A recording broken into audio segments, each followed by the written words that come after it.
Good morning and welcome to this meeting of the Mid Suffolk District Council Planning Committee. Sorry for the delayed start to the meeting, but we've just had a fire alarm go off. So may I first all remind you of some domestic arrangements. Please ensure that microphones are turned off when not in use. Please do not interrupt other speakers or hold separate conversations whilst others are speaking. If you are attending the meeting to speak and persistently interrupt the meeting, you may be asked to leave. Please ensure your mobile phones are on silent or switched off and that your laptops are switched to silent.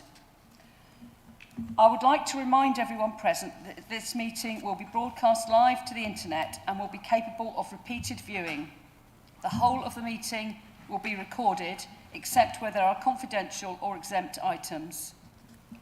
If you make a representation to the meeting, you will be deemed by the Council to have consented to being recorded. By entering this meeting as a speaker, you are also consenting to being recorded by the Council and to the possible use of those sound recordings for webcasting and/or training purposes. The Council, members of the public and the press may record, film, photograph or broadcast this meeting when the public and press are not lawfully excluded. If you hear the fire alarm, seeing as it's gone off once already, maybe that might happen again, leave the building immediately via a fire exit and make your way to the assembly point, which is in Ipswich Town Football Ground. Follow the signs directing you to the fire exits at each end of the floor. Do not enter the atrium, ground floor area and walkways. If you are in the atrium at the time of the alarm, follow the signs to the nearest fire exit. Use the stairs, not the lifts, and do not re-enter the building until you're told it's safe to do so. Right, we now need some introductions for those people who may not be familiar with planning committees. So we have the members of the planning committee on this side of the room. They will be the ones who will be debating and determining the applications. We have on the other side, we have the officers. We have the area planning manager, Gemma Walker. We have the Chief Planning Officer, Phil Isbell. We have our legal advisor, Ian Dupre. We have case officers. We've got Vincent Pearce here and Daniel Cameron will be coming in to present the second case. We also have Sam Harvey, who is the Suffolk County Council Highways Development Management Technical Manager. And we have our governance officers, Claire Philpott, Alicia Norman and Beth Webb, who keep us all in order and make sure all the IT is working.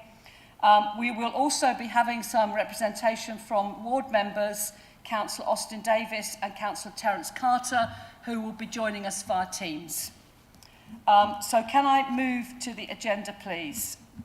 Number one, apologies for absence and substitutions. Do we have any apologies? Thank you, Chair. We have apologies from Councillor Austin Davies and Councillor David Penny is substituting.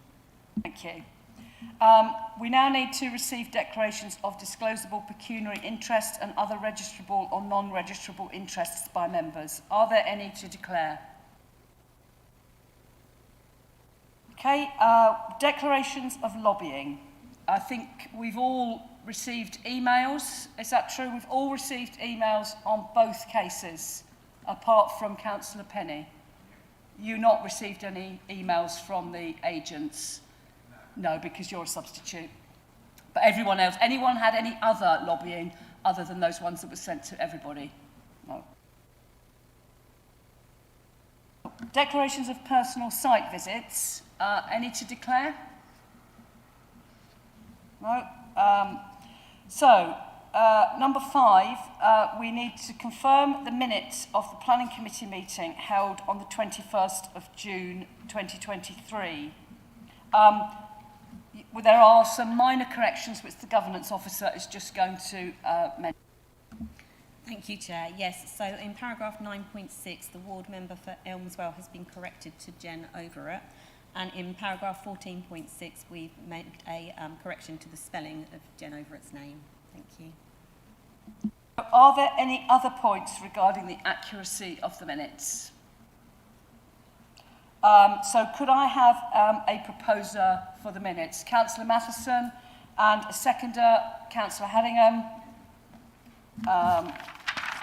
So we now need to have an electronic vote for the minutes. Thank you, Chair. Members, that vote is now in progress.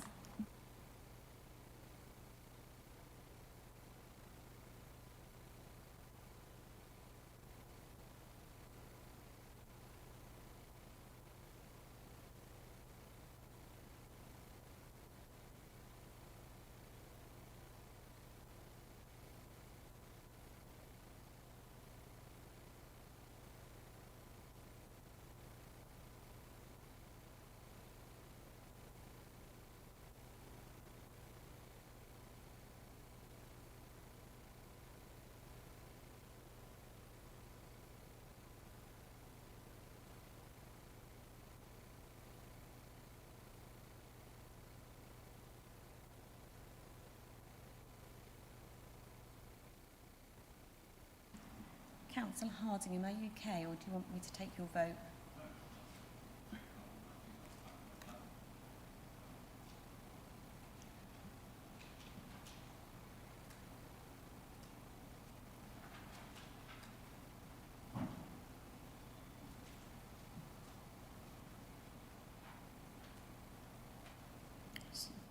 Shall I take it verbally and I can add it in afterwards? Yep. Thank you. It's no problem. Thank you, Chair. That's 7 votes for and 1 abstention. Okay, so the minutes have been approved and been confirmed and will be signed at the end of the meeting. Item number 6 on our agenda is to receive notifications of petitions in accordance with the Council's petition scheme. Do we have any? None received, Chair. Thank you. So we now move to item 7, the schedule of planning applications. We will do the order as they are printed in the agenda. So we start with DC 20-01716, land to the north side of Norton Road, Thurston, Suffolk. And I think we have a presentation from the planning officer, Vincent Pearce, and it's going to incorporate some comments from Sam Harvey about the highways. So over to you, Vince. Thank you, Chair. Good morning, members, our guests and anyone who may be watching and listening remotely. I was hoping that we could start the meeting with Sam just giving you a quick explanation of where we are in terms of improvements to the Bunbury Arms junction to the north of Thurston, because it may or may not have a bearing on some of the discussion this morning. I know a lot of members are anxious to understand where we are with progress with that junction. So if I may, Sam, are you happy to? Good morning, everyone. So some background to developments with regard to highways. Previous planning applications, there were the first and 5, there was 818 dwellings. To ensure that all developments were taken into account, Suffolk County Council, along with Mid Suffolk, commissioned an independent consultant, ACOM, using the traffic data to model junctions so as that we could ensure that they were all at capacity, and if they were over capacity, then what mitigation was required. So from this, the contributions, Section 106 contributions from the Thurston 5, there was the A143 junction at Bunbury Arms. Traffic signal installation was required. The budget sum for that was £350,000.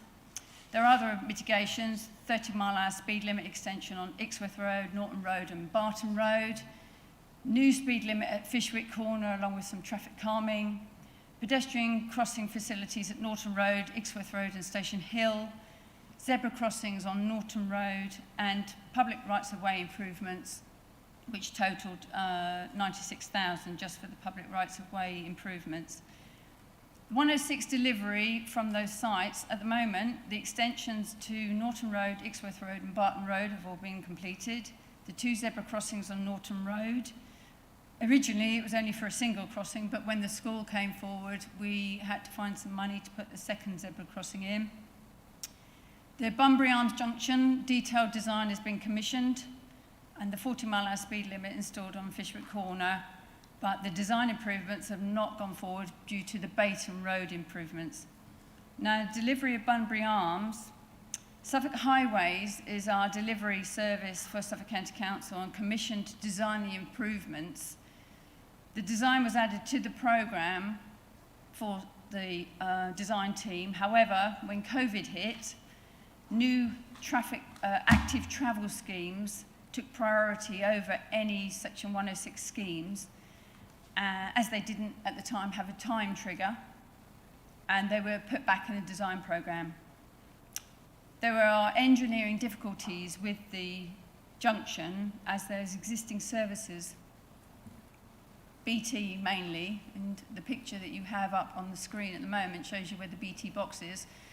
That becomes a lane. That turns into a lane for either left turn or straight on, because we have to have a right turn lane in the middle of the A143 for anybody wanting to turn left or right at that crossroads.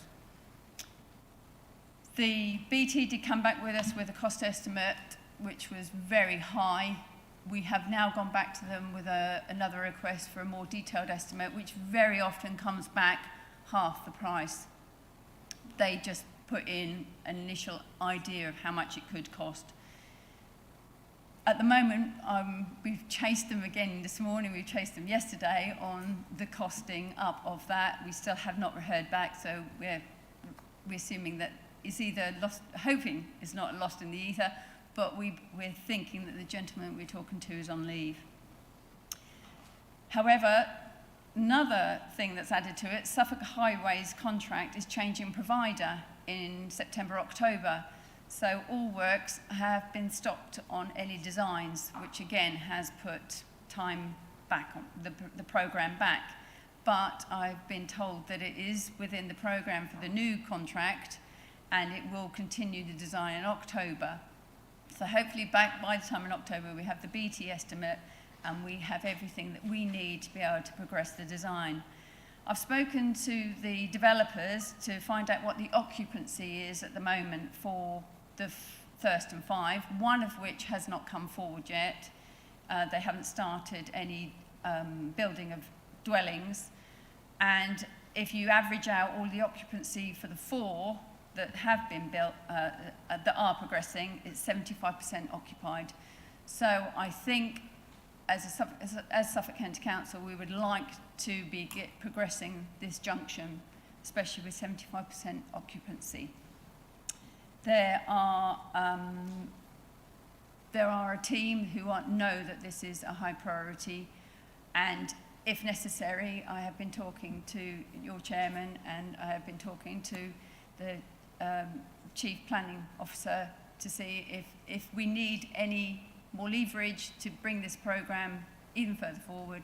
Then we are working our way into getting Bunbury Arms actually working with traffic signals. Thank you.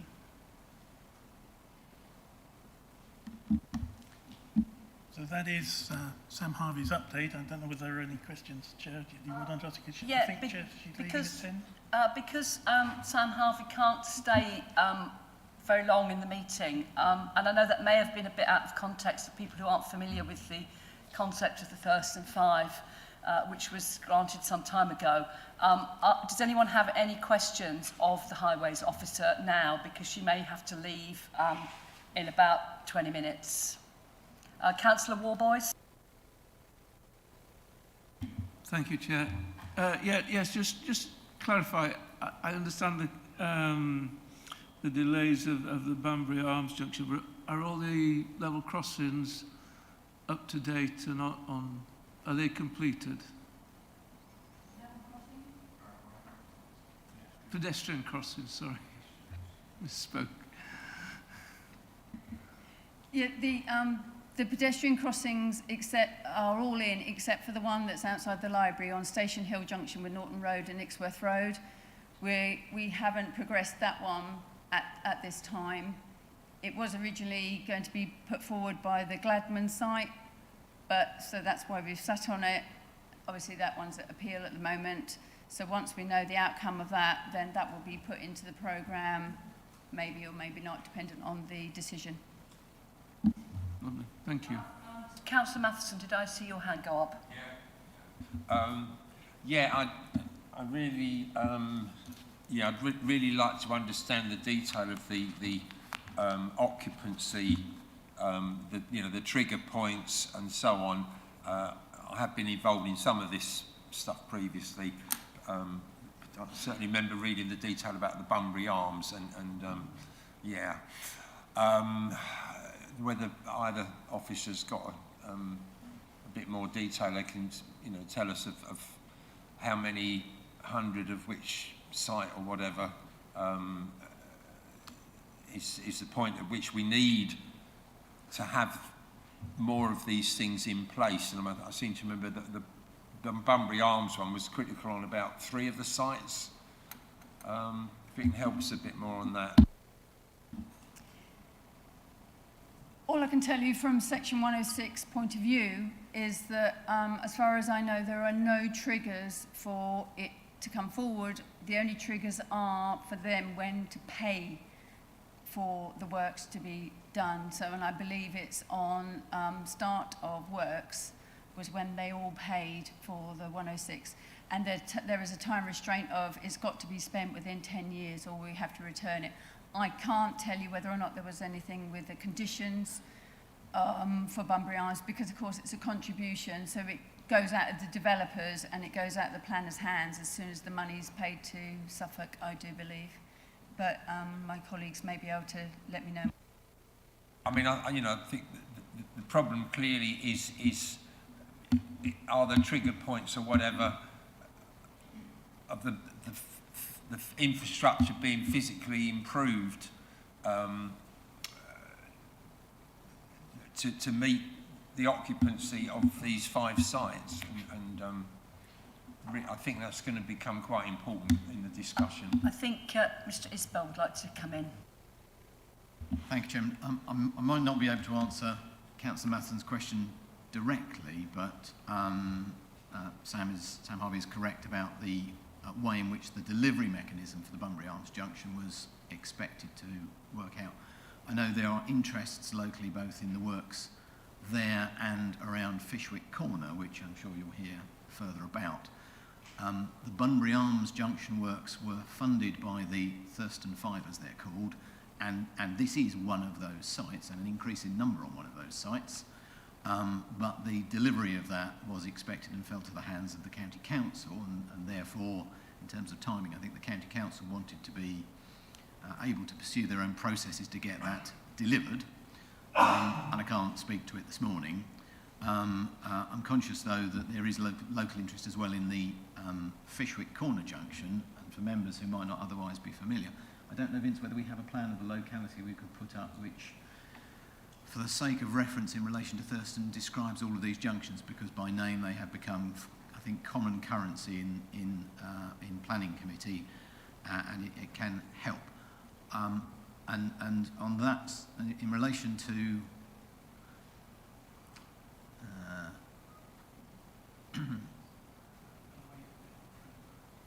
okay, so back one.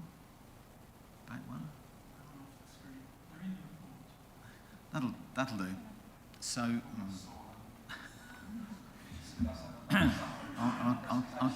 I'll try and describe it. So the Bunbury Arms junction should be familiar to most people, and that was the key highway consideration, the point in time that the 5 major developments were considered by this committee some years ago.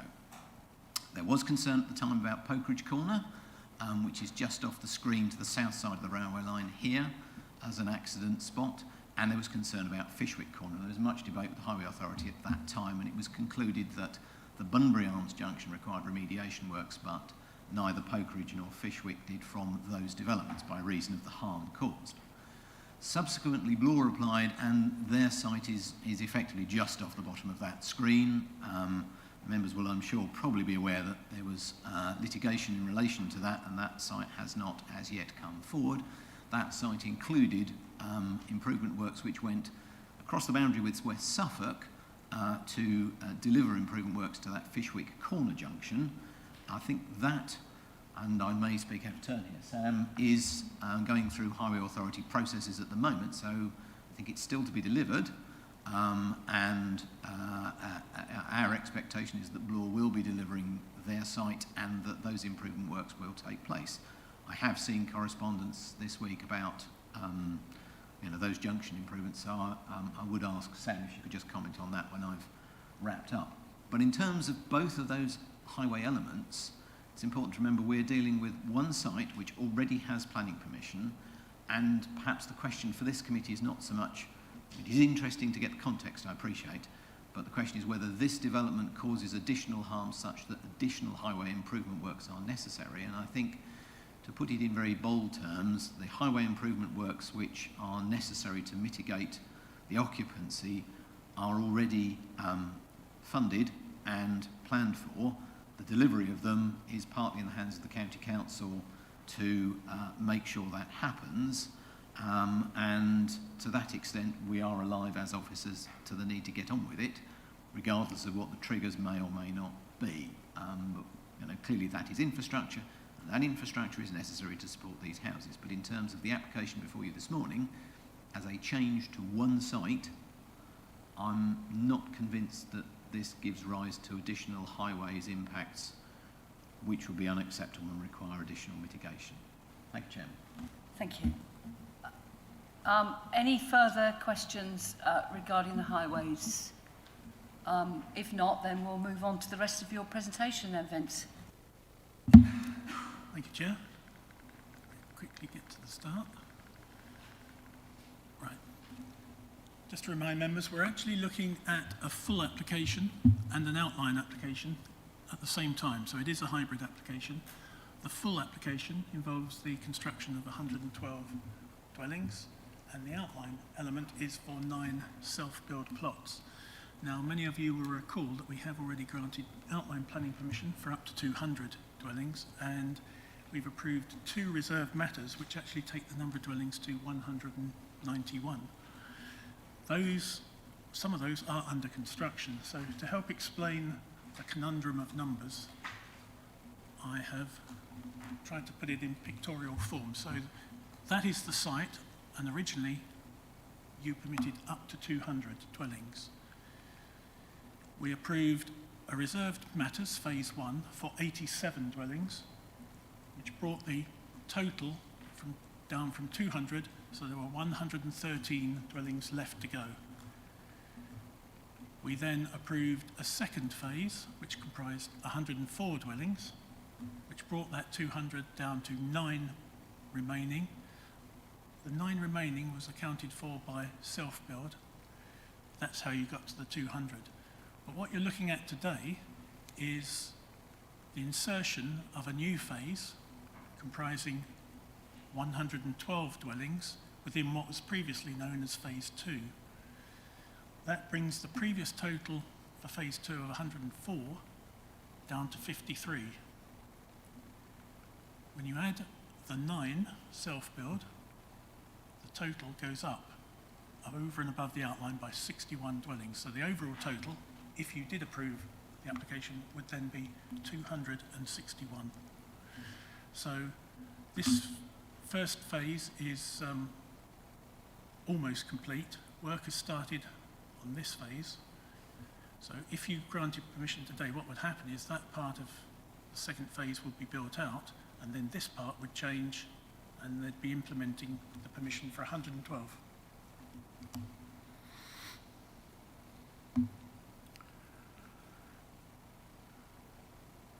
Hopefully this will work if I just press that, just to familiarise members so that I'm conscious there wasn't a slight bit. So here we are travelling east along Norton Road. On the right is properties. That's Meadow View. That's the start of the Cavendish View development on the left, with properties fronting the road. There's a cycleway crossing the route now that goes to the primary school. You'll notice how the layout has been designed so that buildings front the road even when it curves. As you drive up Lady Road, at the end of that view is the crescent. It's been designed so that as you turn to the left, the crescent opens up to view. We simply swing round. As you can see, it's a contemporary styled estate, as are most of the other new builds in Thurston. And as you look towards the distance, there's areas of woodland, and that little gateway is the start of the next phase of development. If we stand at the northern end of the site, which would be open space, and we just quickly scan round, you can see how beautiful that is. When I went out yesterday, that was full of butterflies. The public footpath cuts across that and then swings round towards the left into the woodland. The development is off on the right in the distance. Obviously, it will get closer, but there is a large area of open space retained at the northern end of the site. This is actually the drainage basin, and we're actually very pleased with how that's turned out. We quickly scan that. That is what we hope to see, rather than the ones that you might be familiar with, which is just a sort of rectangular basin with cut grass. This one has been designed to look far more natural, and we're very pleased with the way that's turned out. We're going to take a quick drive up Meadow Lane, because the character of Meadow Lane is an important factor in terms of the neighbourhood plan and how you consider the application before you. Meadow Lane, very distinctive. It clearly is a country lane, very few properties. The older properties are all on the left. There's some rather lovely flint cottages. On the right is Cavendish View. Most of that is completely hidden by the existing flora. That would remain. The gap you see there is where the temporary construction access was. That's all been replanted, and it will all look like what you see on the right. So any new development sits behind that established hedge line, and that was taken yesterday. So in terms of the character of Meadow Lane, I would argue that the new development is well hidden, and it actually retains its lovely country lane feel. The road stops there, and if you just walk into the distance, you then walk along footpath 7, which is actually very beautiful. It's all overhung by trees. You'd think you were absolutely in the middle of nowhere, and I guess at one time you would have been. And a quick view, this is from the Pakenham Road, view across, and we'll just see the eastern side of Lady Green's plantation. So that's the Cavendish View development, that's Linden's development in the distance. This was taken with a zoom lens, so actually that disappears into the view when you actually stand there. You can see how well wooded this part of Thurston is. In that gap is part of the open space and some of the development for Cavendish View. I need to remind members that Thurston is a key service centre, and our policies do prescribe that the majority of new development will be directed towards towns and key service centres. I think it's fair to say that Thurston has had a significant amount of new development, probably more than any other settlement in the district, but it is a key service centre. I'm sure you're all familiar with the location, but it sits just to the north of the A14, east of Bury St Edmunds. In terms of a closer view, we're right on the edge of West Suffolk, and the application site is flashing in red on that screen.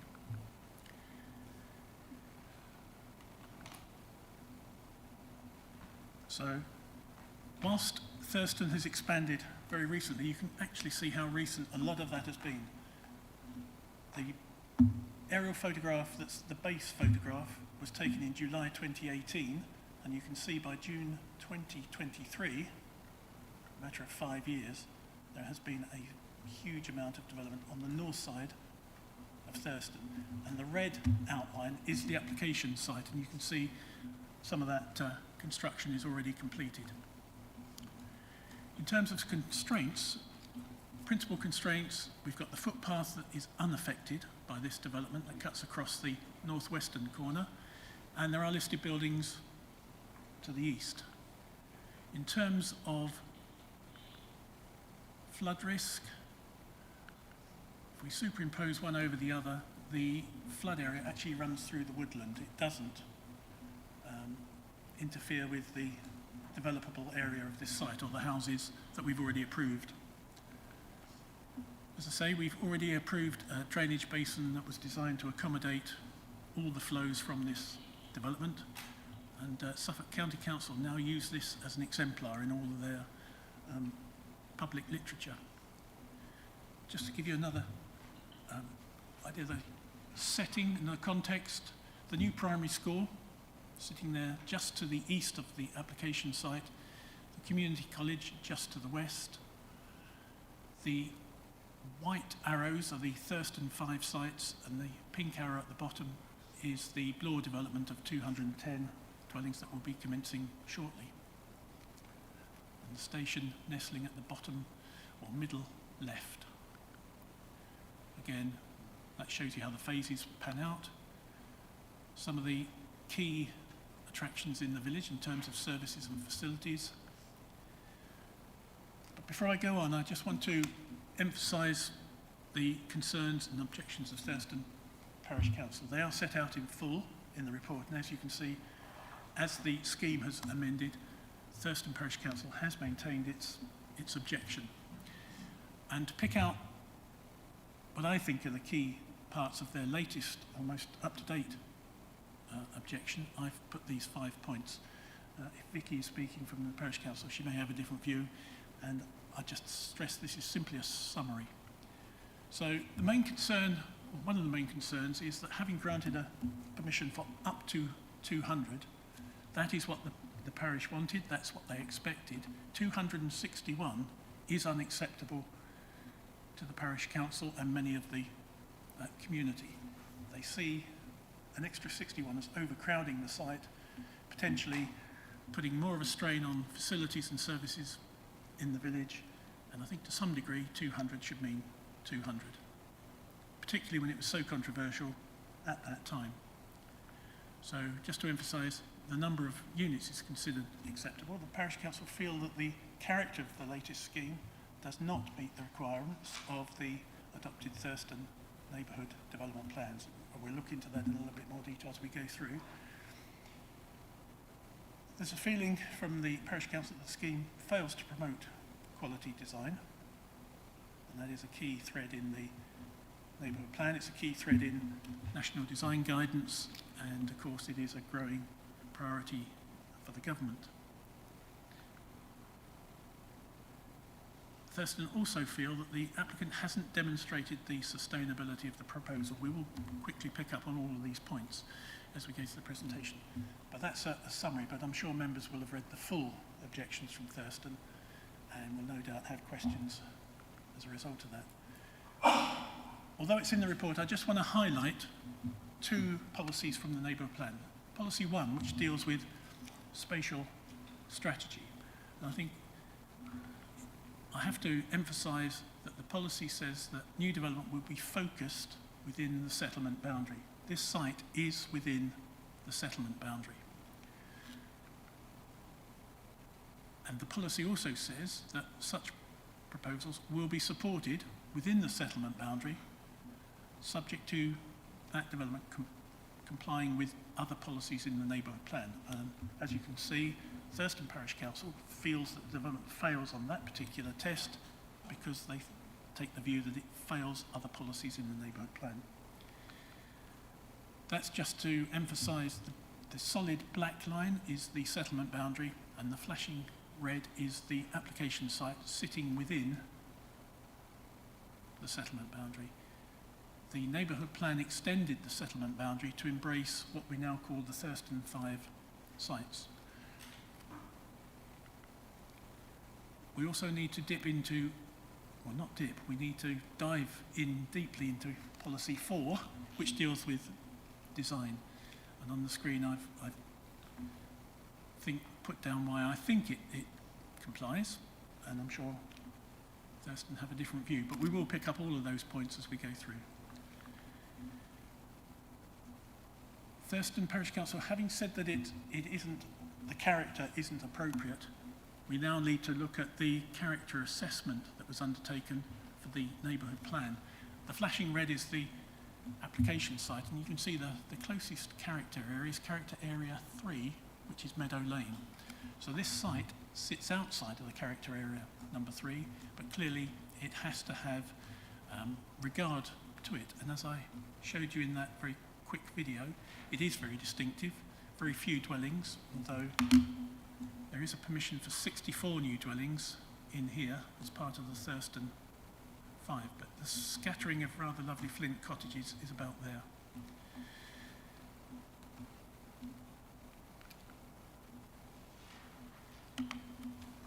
Clearly, since the character assessment for Area 3 was devised, the council has permitted 200 dwellings. The whole character of the land on the eastern side of Meadow Lane has changed for good.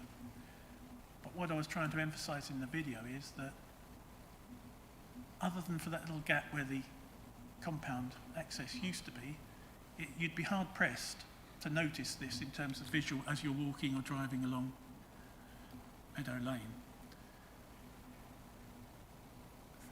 Thurston, as we know it in terms of character, here's an Ordnance Survey map from 1968. And actually, Thurston seemed to hardly exist in terms of the dwellings and properties that were in the village at that time. So clearly, what has happened is, let me just get your, so the green is Lady Green's plantation. So you can see how open it all was, even as I say recently, that's probably a long time ago to a lot of people now, but as recently as 1968, it was really quite open. It was a quiet little village in Mid Suffolk. If we superimpose the outskirts of Thurston in July 2018, you can see that all that development has happened after 1968. Thurston as we know it no longer exists, or as we knew it no longer exists. It has been overshadowed by modern development. There I'm emphasising how Meadow Lane, the land on the east, has completely transformed. It's no longer open countryside. In terms of character area 4, which is just to the southwest, that is, again, a relatively late 20th century estate. And if you look at the layout, it has similarities to what is now being proposed. It has these long access roads with a series of cul-de-sacs off of it. If we're trying to mimic the character within character area 4, it isn't dissimilar to that character, I would argue. And that's character area 4 there. So in terms of the layout that's being proposed now, we just zoom in. It's as you see it on the screen.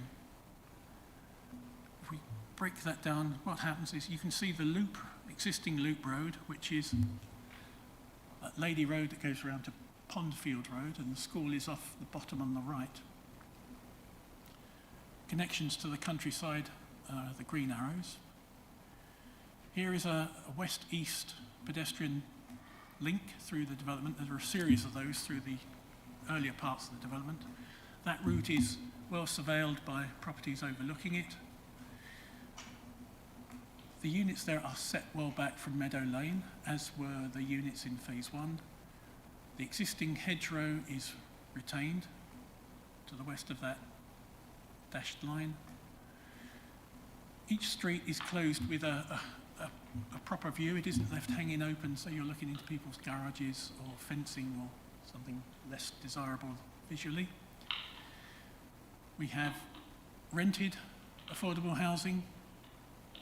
We have shared ownership affordable housing. Attention please. We are having trouble resetting the fire alarm. If any alarm sounds,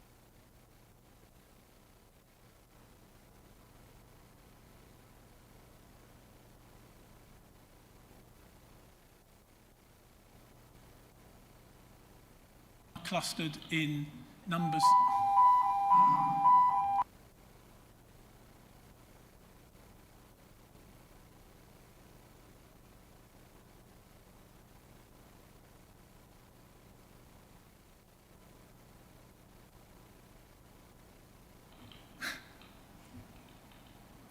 Can't turn the switch off now, can you? Each of those is clustered in sizes that meet our usual custom and practice, less than 15. can I carry on? I'll just ignore the rustling if I can. The next little area that we'll look at in more detail is the lowest density area on the east, adjacent to Lady Green's plantation. So again, connections to the countryside. It has its own little area of green overlooked by dwellings. The whole of that eastern side is well surveilled at the moment on that screen. In a sense, this is almost a reference back to the idea of the crescent, where we've asked the developer to curve the buildings round to hug the road as it goes round. So and that simply emphasises the extent of this part of the low density element within this scheme. And right at the top, we have affordable rented units, we have some shared ownership. Again, in the cluster of less than 15, we have, I think is that 9, 2, 4? Yeah, bungalows. Those members who were here when we dealt with the earlier phases will remember that there were significant numbers of bungalows in the earlier phases. We've carried that through, and in our terms, we think this is helping to cater for downsizers, also older members of the community, and that's a priority in the neighbourhood plan. In terms of this development, we've actually got an increased number of 2 and 3 bedroom units, again, which is catering for the younger buyer. And again, that's a theme within the neighbourhood plan as seen as a priority.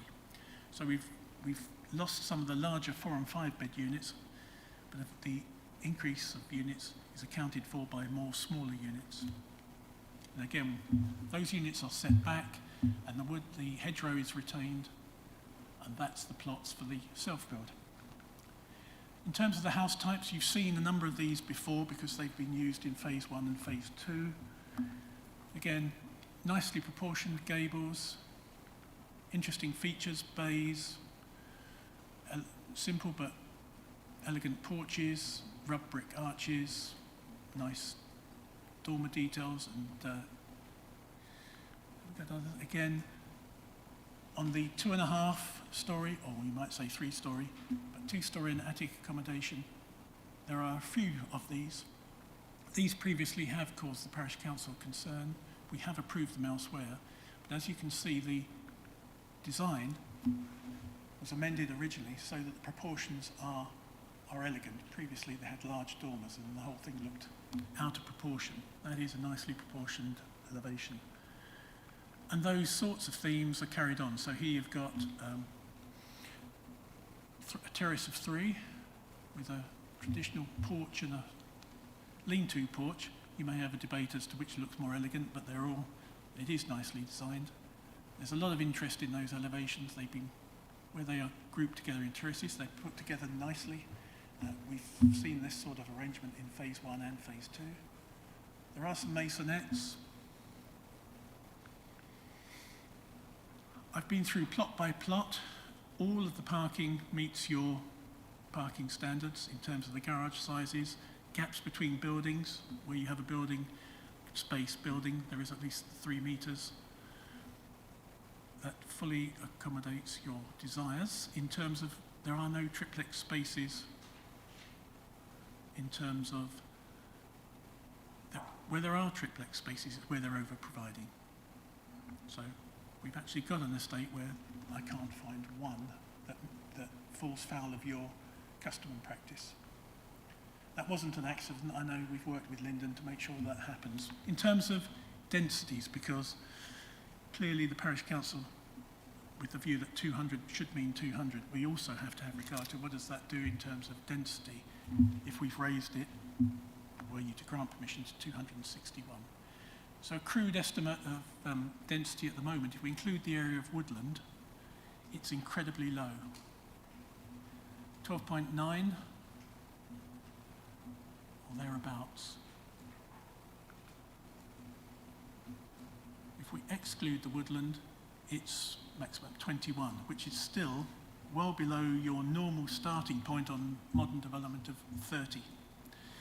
Now, I think, and I don't want to speak for Vicky, but it sounds as though I am, I think the argument is what has been approved is a character of development that is reflective of that low density. If we then increase the numbers, the character will change. My argument is when you look at this proposal compared to the previous 2 phases and all of the previous Thurston 5, its character is identical in terms of how it looks from the street. Now, is it reasonable for you as a committee to insist on a character that is now actually could be said to represent inefficient use of land when land is so scarce and the pressure on greenfield sites is high? Is this a way of accommodating development without having to spread out onto new sites? And you'll have your own views. Just to compare with other sites, the Denbury development, 16.9, so that's actually low. Lawrence Homes, 20.6. Bovis, 24.8. Persimmon, 28.7. And within the Persimmon development, there are parcels of land where the density is actually 59 dwellings per hectare. But of course, that spreads out across the site and reduces to 28 because the larger units are set in bigger plots. I think I was asked, what does that mean in terms of people? Well, here's a crude estimate. So at the moment, with the 200, I believe you would have expect something like 204 people based on the number of bedrooms in that scheme. The current proposal will push that to 422. So the extra 61 units, say there were 3 in each, you can see how that quickly goes up. But all of our consultees in terms of the Section 106 have based their requirements for educational contributions, etc., on the uprated figure. Thurston is well served by cycle routes. National Cycle Route 51 goes straight through it. An enviable number of bus stops, some might think, for a rural location. A number of services. By comparison, what seems to be a decent frequency of trains. And that is the one big advantage of Thurston that perhaps has singled it out for new development, having a station. In terms of the submitted traffic appraisal, and this is something that has been looked at by Suffolk County Council, there are no concerns about impact on the highway system arising from an increase of 61 dwellings. What about sustainability and energy? Well, what we've got here is a scheme that is purported to exceed building regs by nearly 60%. All 112 dwellings will have air source heat pumps. All 43 affordable units will also have PV panels. And what we're hoping is that that will help tackle issues of fuel poverty. People least able to afford high energy costs hopefully will get some respite from that. We will secure 100% electric vehicle charging. All open market units will have an option for purchasers to have PV put on the roof at the time of construction. A public EV charging terminal will be provided within this development. 100% of the affordable units meet NDSS. 97% of the open market units will meet NDSS. There are 2 units which are 4-bedders which don't meet the target, but in terms of people buying 4-bed units, if they want to buy that property there, then let them do so. Lots of habitat creation with so much wetland area being created. There's some exciting opportunities to boost biodiversity. We were also negotiated and Linden have agreed to a cycleway extension. So the existing crossing on Norton Road by the primary school, a cycle route will be extended north of that in order to get people to the primary school from that crossing. At the moment it's just grass verge. So in terms of the arrowed things on that screen, we're actually achieving 100%. I can't think of any other development where we've managed to get people to put air source heat pumps in and PV on a lot of the roofs at the same time. I haven't given you all the landscape drawings, but I've put this one up on the screen to show you that there is a significant amount of new tree planting. And I know that's something that's important to the council in terms of helping to tackle climate change. There are a lot of trees going in on this scheme. A play area, which is located in that open space. Again, more trees around the little village green area in the centre of the development. A comment to be made about the extent of greenery on frontages. So what I've highlighted there is where planting is shown, hedge planting. But I think it's true to say we could actually get more. So where I've added that bit of green, were you to approve this proposal, there is a condition that says we will go over that plan one more time and identify more locations where we can actually get the sort of character that the parish council have included in the neighbourhood plan in terms of those two diagrams that are taken from the Suffolk Design Guide. And Linden have agreed that they'd be happy to do that. In terms of connectivity, there's excellent connectivity north, south, west, east. The 106 agreement, Linden have agreed to extend formally parish liaison scheme, and in Thurston that has been working well. It's something that we now require of all developments. And this is where Bunbury Arms comes into play. Linden have agreed to contribute £50,000 towards the installation of mover technology. And mover technology is software that will monitor traffic flow in real time and change the lights in order to keep queues down. The Thurston 5 scheme didn't include that technology, so the lighting regime would be fixed on day one. So Linden Homes will be contributing to the Bunbury Arms. We've obviously got the education contributions. Interestingly, and I think welcome, I would say it's welcome, Linden have agreed that were the Gladman scheme to fail, that was a point the councillor was making earlier about the crossings on Norton Road by the old library, we wouldn't be getting those provided by Gladman if the appeal failed. Linden have offered to put one in on the back of this uplift of 61, so we would require that by section 106, and if the Gladman appeal was allowed, then we would use that contribution somewhere else in Thurston from Linden. And there are a lot more, the list goes on, but this is all in the report. So based on that, subject to a 106 to achieve those things, what we're recommending to the committee is that permission be granted for the hybrid, but that permission be delegated to the Chief Planning Officer to issue that once the Section 106 agreement has been completed to his satisfaction. Thank you, Chair. Thank you. Do we have any questions from members? Councillor Matheson, your hand went up first. Yeah. Yeah, well, perhaps if I start with the questions that have stemmed from watching the officer's report, and then I'll let a few other people have a go while I look at some of the earlier ones that I found reading the papers. Could we have a look at slide 26, please? That's the layout showing where the affordable homes are. I must say I wasn't really very convinced that that we were effectively spreading them across the site. They look very much to me as if the three little groups were actually more or less all one big group, actually. If you take the, where are we now?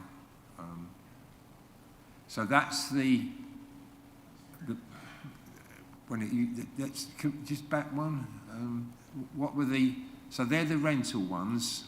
They're the shared ownership, and if we go one back... Ah, right. So... If I go quick, you can see how they... Yeah, I was just trying to see the two lots together, frankly, and you know, the answer really is that those two whole blocks... That's how they group. ...are nearly... you know, to me, that's more or less 30 affordable units in one big group, really. I just wanted to be clear about what we're seeing there. Second question, and this might be for the agent, the tenure of bungalows. Yes, you've got there's affordable and market rent, market for sale bungalows. But on my reading, that all the M42 and M43 accessible and livable in people with disabilities, etc., seem to all be in the affordables, and there seems to be a wrong assumption there that, you know, that people that have done well in life and have got lots of money, nevertheless, will want to move into a bungalow, which is an M43. Yeah, so that's the second question. That is that my understanding? You can confirm whether I'm reading that correctly. That is correct. That is correct. What, that they're all They're all on the affordable. Yeah, okay, well, we'll take that up again with the agent if we may. And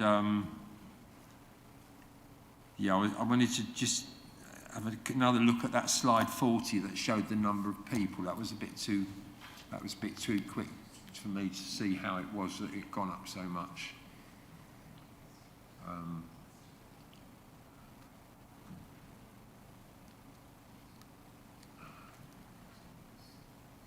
So, can you tell us why the number seems to have gone up dramatically more than the number of extra units? Without me pulling the whole slide, it'll take me 5 minutes to... If we take the 204 away from the 422, that's about 220. 61 times 4, that gives us the uplift. 4 people. So a 3-bedroom unit, I would expect 4 people. So the extras are mainly 3-bedroom. Well, the figures are in effect. Right. So you can see previously 2-bedders were 4. There's now 30. 3-bed there were 8, and there's now 26. So there is an emphasis on that size of unit. Anyone else got a question? Councillor Elkin. Thank you. Given the jump in the number of people, I just wondered if that had implications for play space, if that was changing at all. I know it was something that the parish council were concerned about. They had a number of issues, whether it was strategically placed to sort of link with other play areas in the community. They said there was a lack of sort of adventure-style play equipment for older children, and I was wondering if there was any provision for children with disabilities. So, yeah, I just wondered if there's denser housing and more people, whether that had an impact for that provision. Thank you. In terms of impact, as I say, this will include a play area. Whether or not, there's an interesting point about it, I suspect it isn't designed specifically to cater for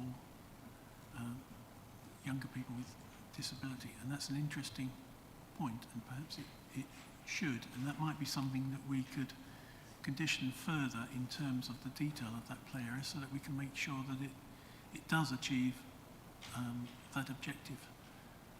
That's a fair point. In terms of play areas, obviously each of those Thurston 5 schemes are providing their own facilities. Whether or not there is a need for a NEEP, which is the neighbourhood equipped area play, that's an interesting question. I mean, this site is big enough to accommodate such a thing. It isn't within we can't justify that on the back of an uplist of 61 dwellings. But there has been a lot of debate about who gets to manage and own the open space. And it will be managed by Linden in terms of a management company. It won't be transferred either to the district council or the parish council, and I think the parish council were quite keen to get their hands on it so they could manage it for the benefit of the community. But that might be a question you want to ask at Linden. But my understanding is, and I've discussed this with them, is that because they've already set up that management company, and because that management company within its portfolio now has that open space, and residents are paying a service charge based on that, they now cannot undo that. Now, whether or not, as a result of parish liaison, they might be open to the idea of somebody else putting more facilities on it, either through neighbourhood SIL, district SIL, or other developer contributions, is an interesting point. I'd like to think they'd be open to it, but you might want to ask them that directly. Councillor Haddingham. Thank you.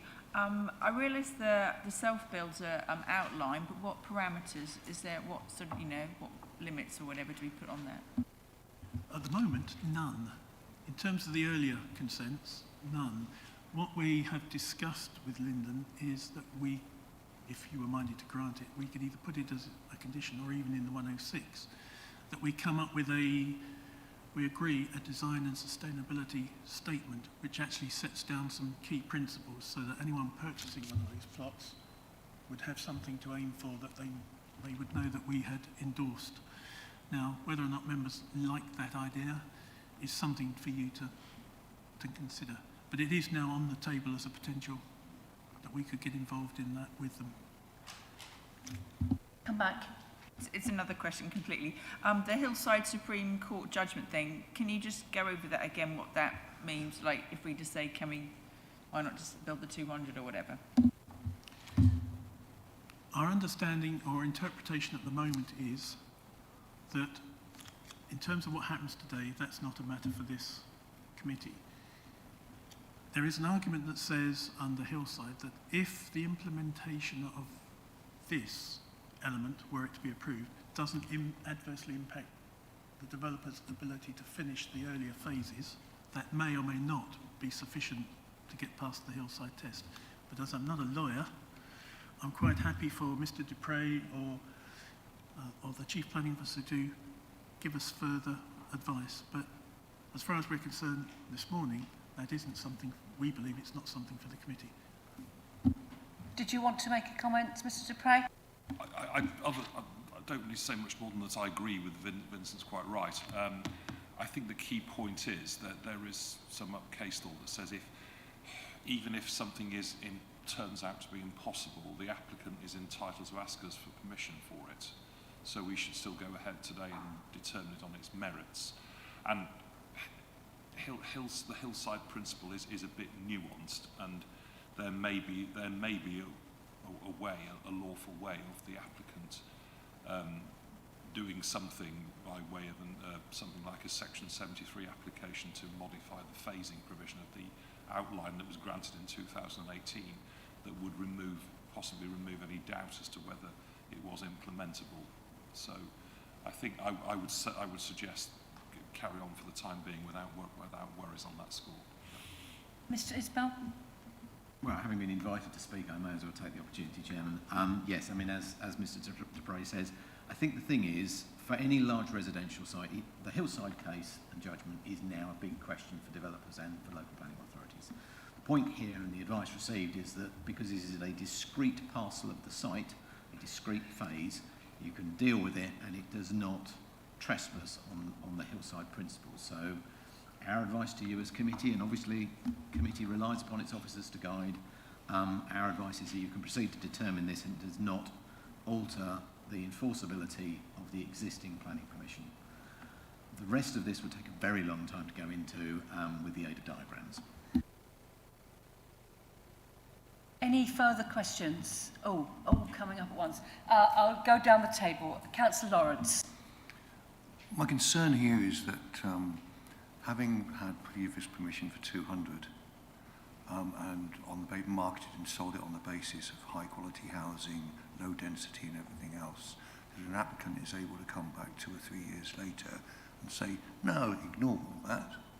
We're now going to reduce. Now, I noticed it's still quite high or good in terms of density levels in comparison to other sites, but 2 wrongs don't make a right. And if the developer wanted to build 261 units on this site, why wasn't it applied for in the first place? Where there may be more difficult at that time getting the permissions. Thank you. planning system is such that a landowner, developer can make as many applications as they like, and we have a duty to determine those on their merits. So whilst the community may have hoped that 200 meant 200, and if you refused it, it probably would still mean it's 200. But in terms of what is the harm, you have, as a committee, have to identify the harm caused, and I touched on character, and you've got to try and think about, is the difference in character so significant that it justifies a refusal? As officers, what we're suggesting is all of those house types have been used on the earlier phases, or most of them have been used on the earlier phases. So if it's a question of you don't like the design of the properties, we've already approved them. They're there, and I think they look okay in terms of modern housing. So what would the distinction be in terms of the density? And as I've set out in the report, it would be a looser feel to the properties. They would sit on larger plots. There would be more greenery. Is that enough to justify a refusal when what is being created you find on all of the Thurston 5 sites? And that's something only you can answer as members. That's for you to grapple with and come up with your answer. But in the report I have tried to set out what a density of 8 dwellings to the hectare would look like in terms of what I call the Arcadian character. Unfortunately, the earlier phase, whilst there is a parcel at 8 dwellings to the hectare, it doesn't actually achieve the layout that you could say was Arcadian. And it all starts to get a bit theoretical.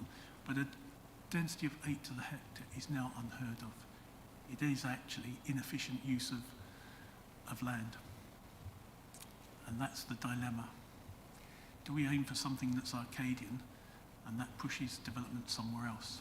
Because no developer today wants to develop at 8 to the hectare. But you may say, well, time for a change. But the reality is that 8 is just inefficient these days. It looks wonderful, but it doesn't help you meet your housing targets if you're only doing 8 to the hectare. We do have a 10-year, yes. Can you put your mic on? Sorry. In my view, there's no proven need to increase. I think we're veering onto debate, so we'll just stick to questions for now. Councillor Hardingham. The northwest part of the development, from your illustration which shows the density of housing, is actually quite dense. You've got it down as being 50 dwellings per hectare, and the National Design Guide states that outer suburbs should be, or normally, of a density of about 20 to 40 dwellings per hectare.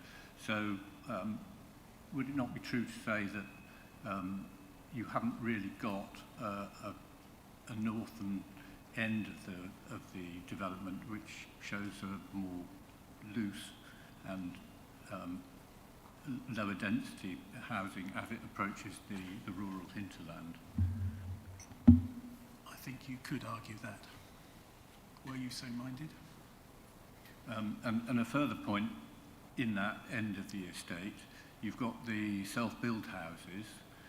Is there any view as to how long they might take to get finished? And if it were to go on for a very long time, which can happen, I think, with self-built, then you've got a very ragged edge to the development, and that all the open space is beyond that, so that it forms a rather unattractive edge to the development for a number of years before that all gets finished off. I would agree. We don't have control over delivery times, and it could look ragged. The same argument, it's not really an argument, the same point was raised when we looked at phase 2, and I haven't put it on as a condition here, but perhaps I should have done. What we had before was the rear boundary, that would be exposed was shown as fencing, and we said that had to be a wall, unless in the interim properties had been built, the self-build had been built the other side. I didn't transfer that across, and I think I should have done, because a wall, whilst it made me seem more urban, is a better screen than a series of fences. But it doesn't overcome the point that you're really getting at, is how long will that sit there exposed? And we don't have an answer to that, because it depends on, I guess, how the sites are marketed. It might be something you want to ask Lyndon, how they intend to try and market those plots. But I couldn't disagree with you. Chair, can I helpfully add members the point that Councillor Hardingham is raising at the moment about the northwest corner? It's helpful to know, you can see it then as well. Thank you. Say page 80.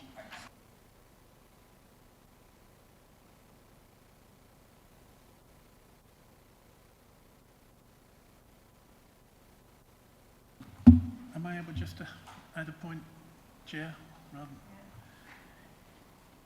Obviously, I've looked at the parcels, and that they are contributing to the overall density, which was what we described earlier.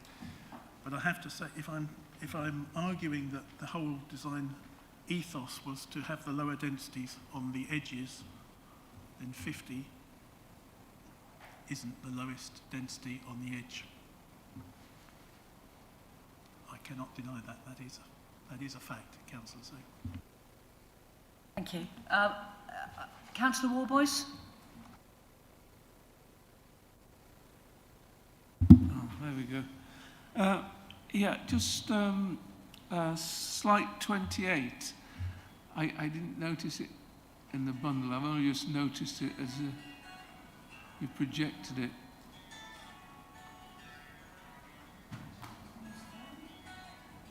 Yeah, up in the top right-hand corner, there's a pumping station.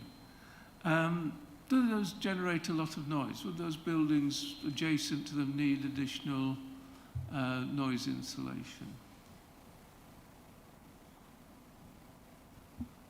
My understanding is there would be a 15-metre exclusion area. So provided the property was more than 15 metres from the actual equipment, there wouldn't be a nuisance. It wouldn't? Yeah. Okay, so that's... So we just make sure that that is 15 metres away. Uh-huh. And there'd be some screening and vegetation. So, thank you. And the other one was, you mentioned that the building regs would be exceeded by 58.94%. Could you translate that into an energy performance certificate for me? No. Because that's the straight only thing answer, but whether or not Lyndon can do it, that figure was produced by Lyndon's consultant, so I can't translate that. Okay, so I will ask them, Lyndon. Thank you. Councillor Elkin? Thank you. Sorry if this has been touched on, but with the self-build plots, is there any way of sort of securing that they meet similar environmental standards to the other homes in terms of having air source heat pumps, for example? I'm hoping that that's the sort of thing that we could wrap up into this design and sustainability statement that if members were minded to approve, we could work on and perhaps get our sustainability people to work directly with Lyndon to come up with some high levels. So that would be the mechanism. So just keep that in mind when we come to that part of the meeting. Councillor Matheson, have you got some more brief questions?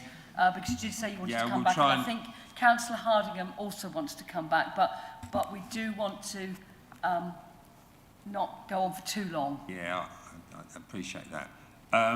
Yeah, so the hedge with Meadow Lane, I mean, are we adequately protecting that? We've seen so many cases where it all looks marvellous on the pictures at the committee, and then in reality hedges just disappear one way and another. I see that they're not in anybody's back garden, which is helpful, but I just wonder whether we need more to ensure that particularly that hedge is actually retained. Second question, the sustainable drainage system, I would suspect has been designed for 200. Have we got a sign off that it's sufficient for 261, was it? And third one, and that comes to the point that's just been raised really, that there isn't a sustainability officer input in the papers, so we need to we've got to accept what's being put in front of us without that input, or we need to condition that we want an expert opinion to come up with the answer to Councillor Warboy's question and others, that we know it is fully satisfactory, sustainable. We certainly could add further condition, where you might need to grant permission, to require tree protection methods to be further agreed.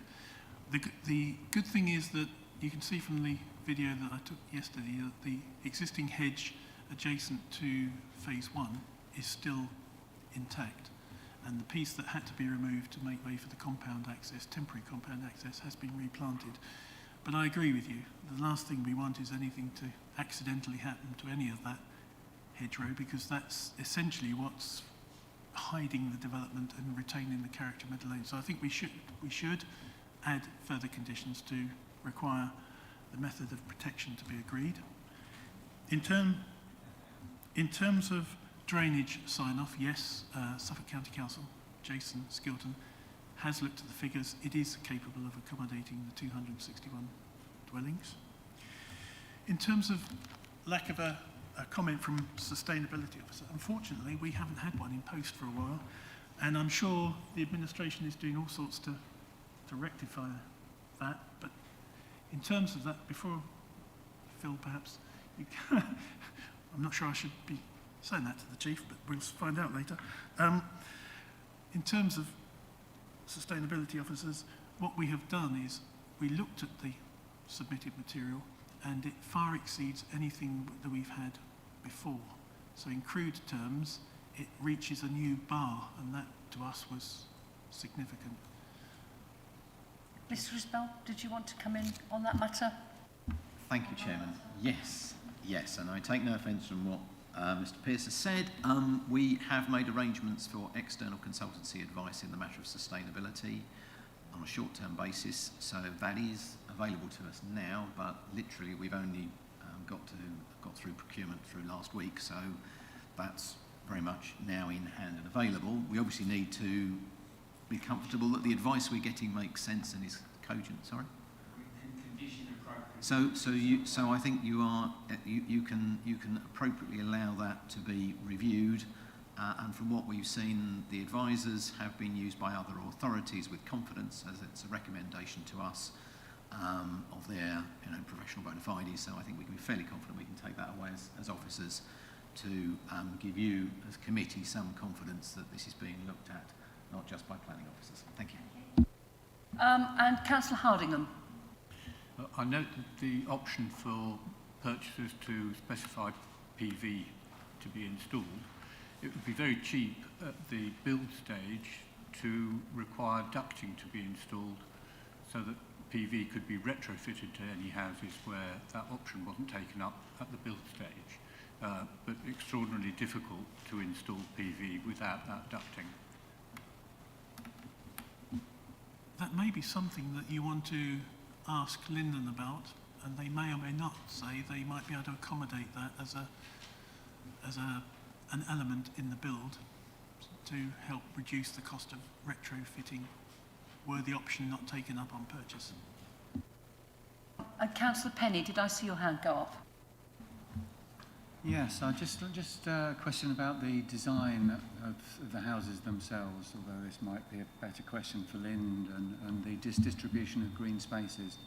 I note that they're all around the borders of the development zone, but has any consideration been given to that concerning the design of the houses with respect to the cooling element and resilience, as with climate change we're expecting temperatures to increase, and a lot of developments have been experiencing problems with houses overheating in extreme weather.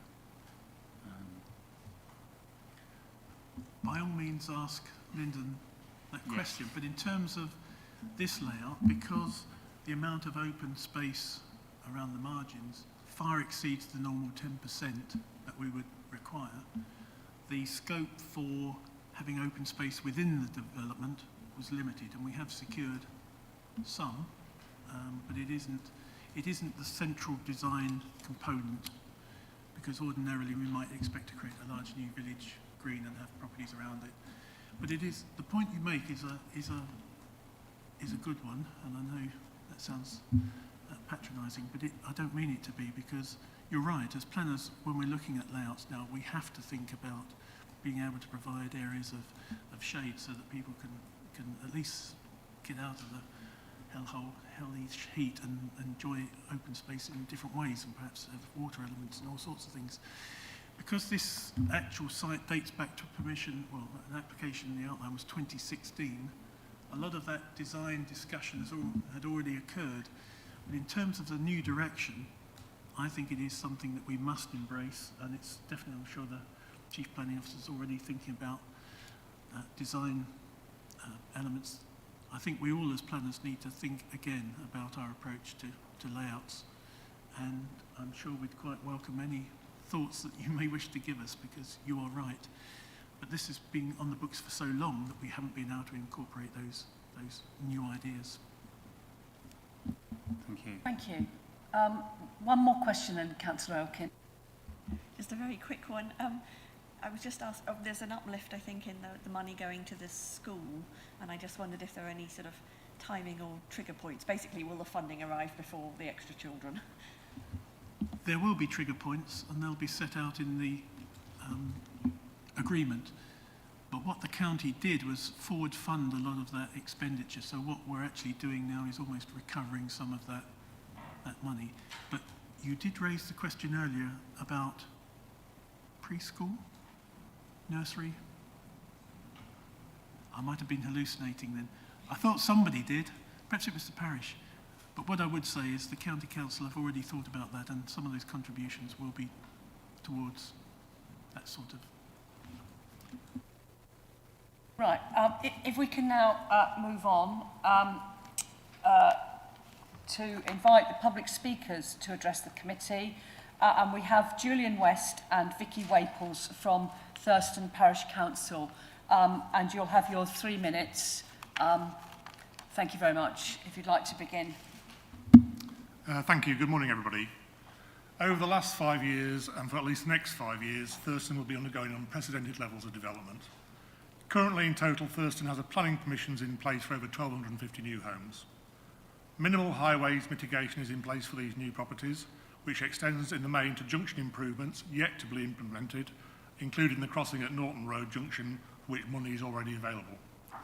This application brings no additional commercial, retail, community space, or more importantly, health facilities to Thurston outside of the mandatory green space and limited play area provision on the site to support the massive uplift in population as indicated.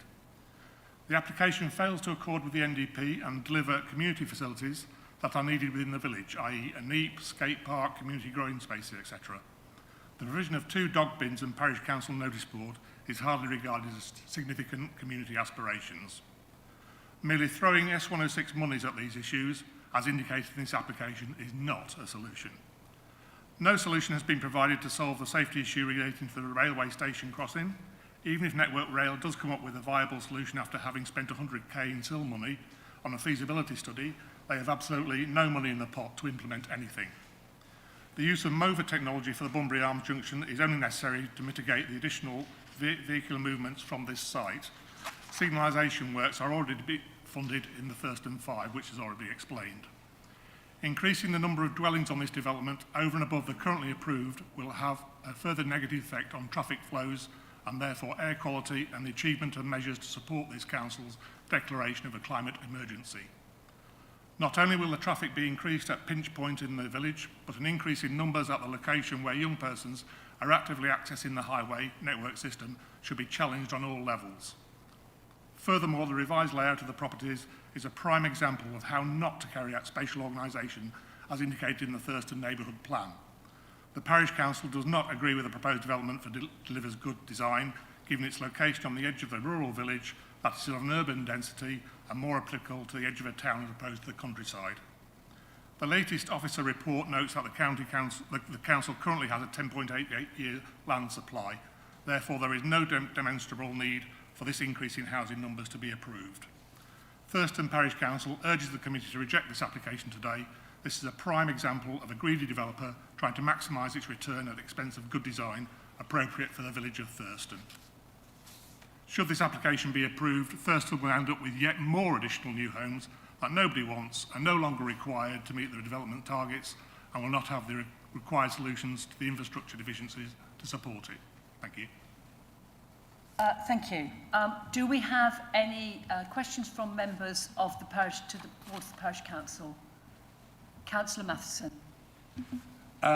Yeah, I think the provision of a public EV charging point, public, is I think that's been included to meet one of your policies.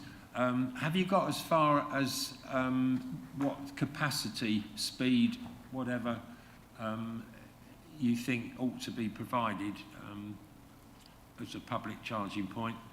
Because I think that's one of the things that we're just starting to understand, that there's a lot of different ones.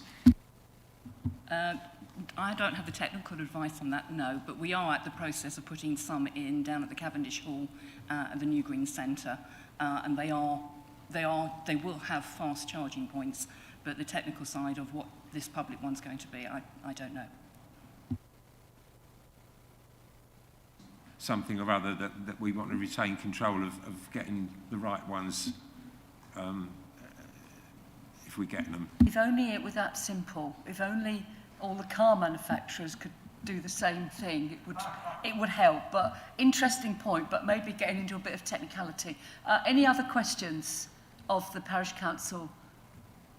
Thank you very much, Mr. West and Mrs. Waples. We don't have an objector or a supporter wishing to speak. We do have the applicant, Hannah Short. If you'd like to have your 3 minutes. Thank you. Good morning. My name is Hannah Short. I'm a Senior Planning Manager for the applicant Lyndon Thurston LLP, part of the Vistry Group. This application has been subject to extensive collaboration over some 3.5 years between ourselves and your officers to reach the scheme before you today, and we are pleased to have their recommendation for approval. As members are aware, this application for 112 dwellings plus 9 self-build plots represents a replan of the final phase of development to include an additional 61 dwellings above those approved by the original planning permission. This is achieved through efficient use of the established development parcels with no encroachment on the open space. The principle of development on the site was established and approved by the outline planning permission granted in 2018. The site falls inside the settlement boundary and is identified for development in the neighbourhood plan. Key statutory consultees, including County Highways, the lead local flood authority, heritage and ecology officers, have confirmed no objections to the proposals.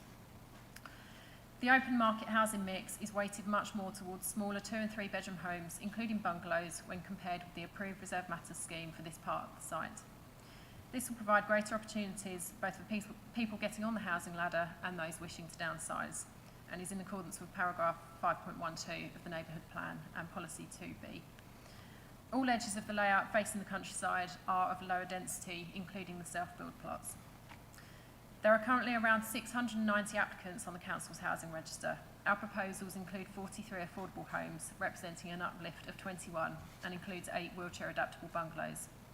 The affordable housing mix has been agreed with the Council's housing officer. Our sustainability proposals go far beyond any standards required by building regulations or planning policy. If approved, all dwellings will be heated by air source heat pumps. There will be no gas network installed to this part of the site. Combined with high levels of insulation, carbon emissions will be reduced by 58% beyond the requirements of current building regulations. Our proposal to provide PV panels to all affordable homes as standard should go a considerable way towards relieving fuel poverty. We will provide purchasers of open market homes with the opportunity to purchase PV panels. To further future-proof the development, electric vehicle charging points will be provided to all homes, plus a public charging point within the development. Finally, if approved, the application would secure a comprehensive package of additional Section 106 benefits. These include the installation by Vistry of a new Tiger crossing in either Station Hill or Barton Road, a cycleway extension along the frontage of Thurston Primary School, contributions towards education, community facilities and the installation of mover technology at the Bunbury Arms Road junction. To conclude, we hope members look favourably upon the significant steps taken to ensure this application is not just acceptable but represents a flagship in sustainable future-proof development by a national house builder. Thank you for your time. Thank you. Are there any questions from members to the agent?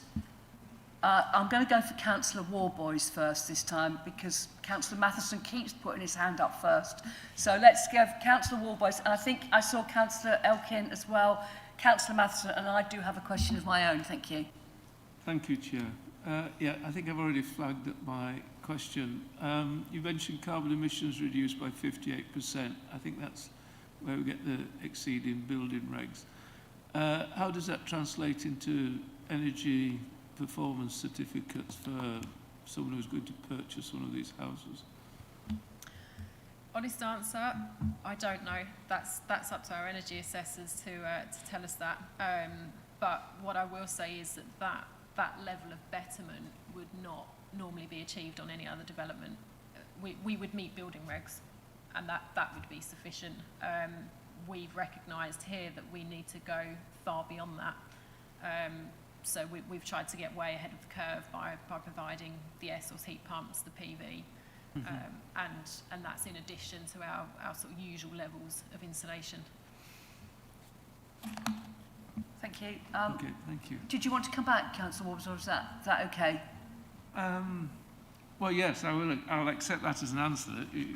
We haven't got that information. It's just that, you know, this is a lifetime purchase for people, and that's the thing people will compare that house with other houses on the market and the prospective cost to them. Thank you.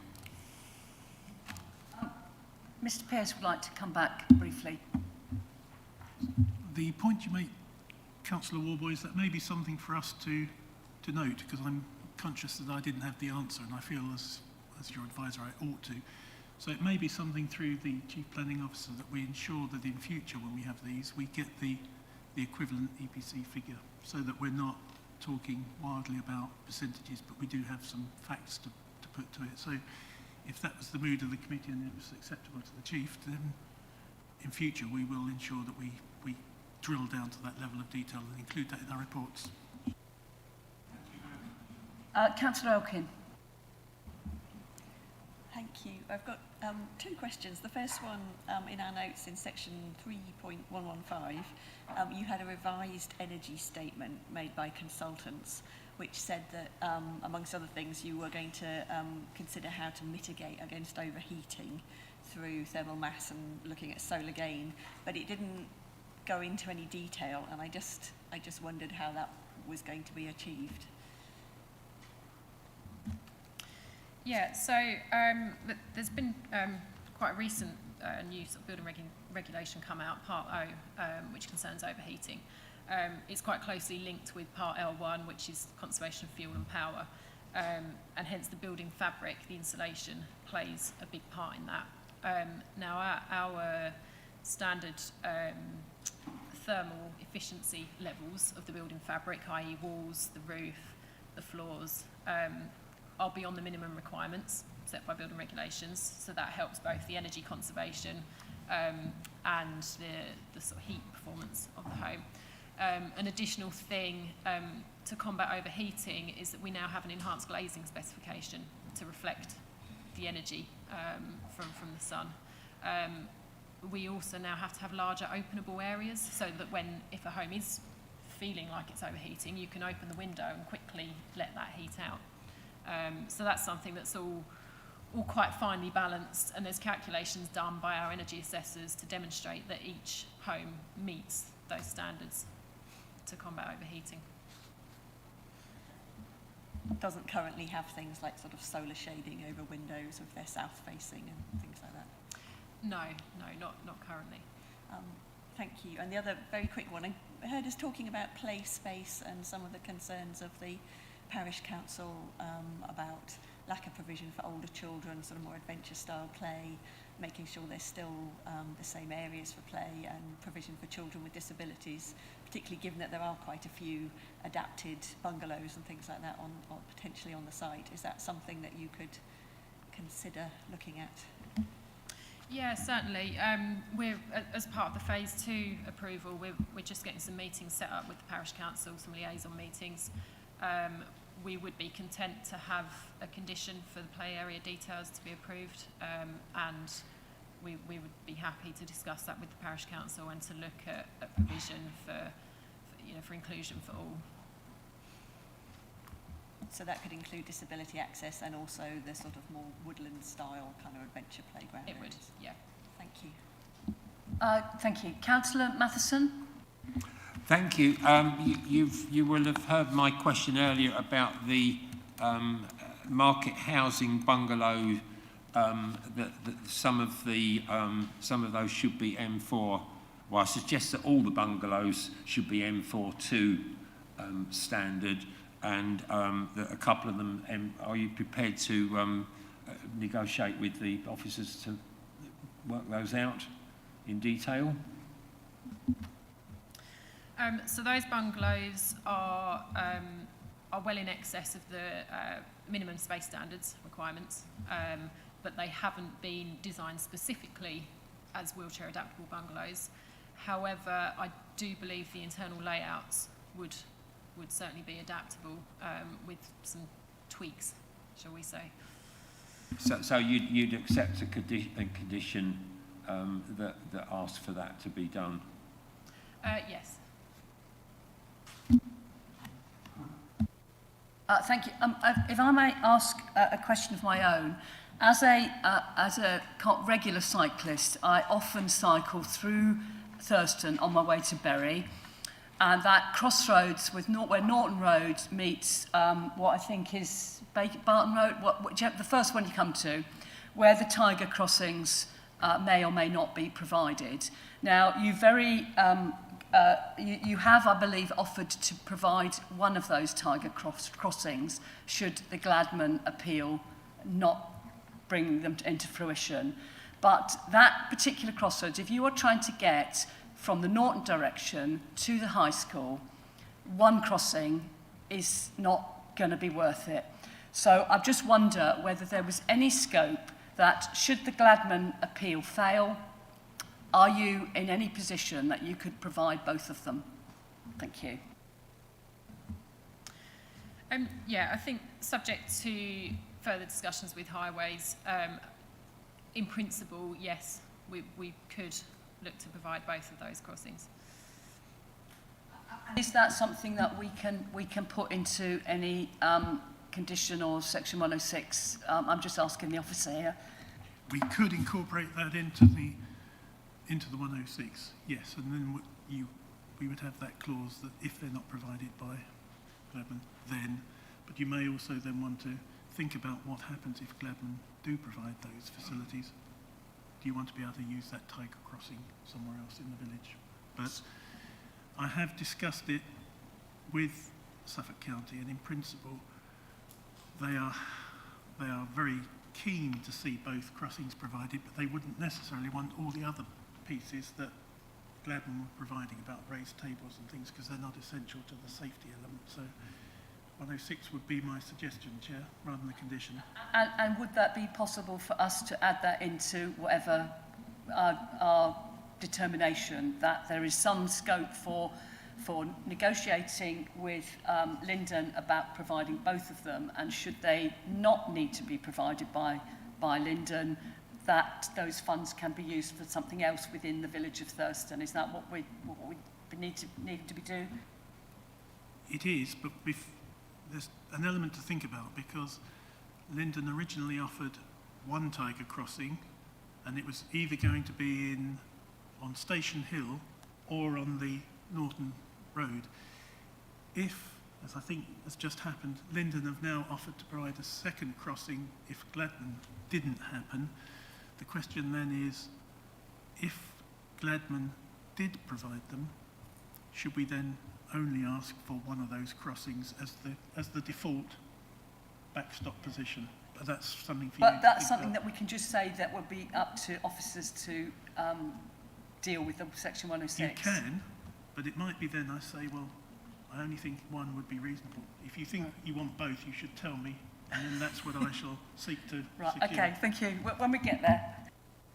Does anyone else have any questions of the applicants?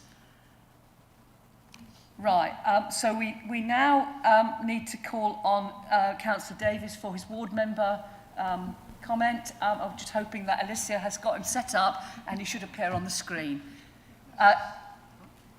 Good morning, Councillor Davies. Morning, Chair. We can hear you. Sound functioning? Brilliant. Fantastic. If you'd like to make your representation. Thank you. Yeah, I will attempt to be brief. It was good to see Sam Harvey give us update on the Bunbury Arms junctions and confirm that the previous S106 payments actually cover the costs. Clearly, no date was given, and we urgently need those changes implemented for our existing community. As we all know, we have a 10-year land supply, so why do we need this uplift in house numbers? This developer clearly is working very hard at the moment to persuade us that it's a really good idea. So far, I understand that came as news that this idea, this developer has been involved in working with our officers since 2016, I think I heard. I guess you'll correct me if my hearing is dodgy. Anyway, so far they have had little or no communications with our parish council, and again it's heartwarming to hear that they subsequently will look to participate in listening to the views of our community and the provisions that we need as we move forward.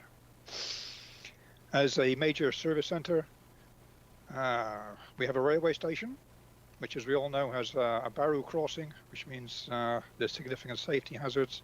And again, our parish council has clearly explained the frustration that with ever increasing numbers of people using it and ever more houses, those risks only get higher. And again, there's no provision for the network rail to actually make it a safe crossing. I recognise the hard work that our officers have put in coming up with many offers from this applicant. However, the one thing is for sure, the size of the site geographically has not increased, even though it's split into 3 phases, and we have this uplift of 51 dwellings, therefore increasing the density, which is counter to our rural village. And like to observe that in our recent planning training, when asked the question of our officers, if you have an outline planning application that states a number of dwellings, can that subsequently be increased? Then a good number of them answered clearly no. So you might understand why the developer and our officers are working hard to come up with a package to persuade our community that this increase in dwellings above and beyond the outline planning which is granted is a good thing.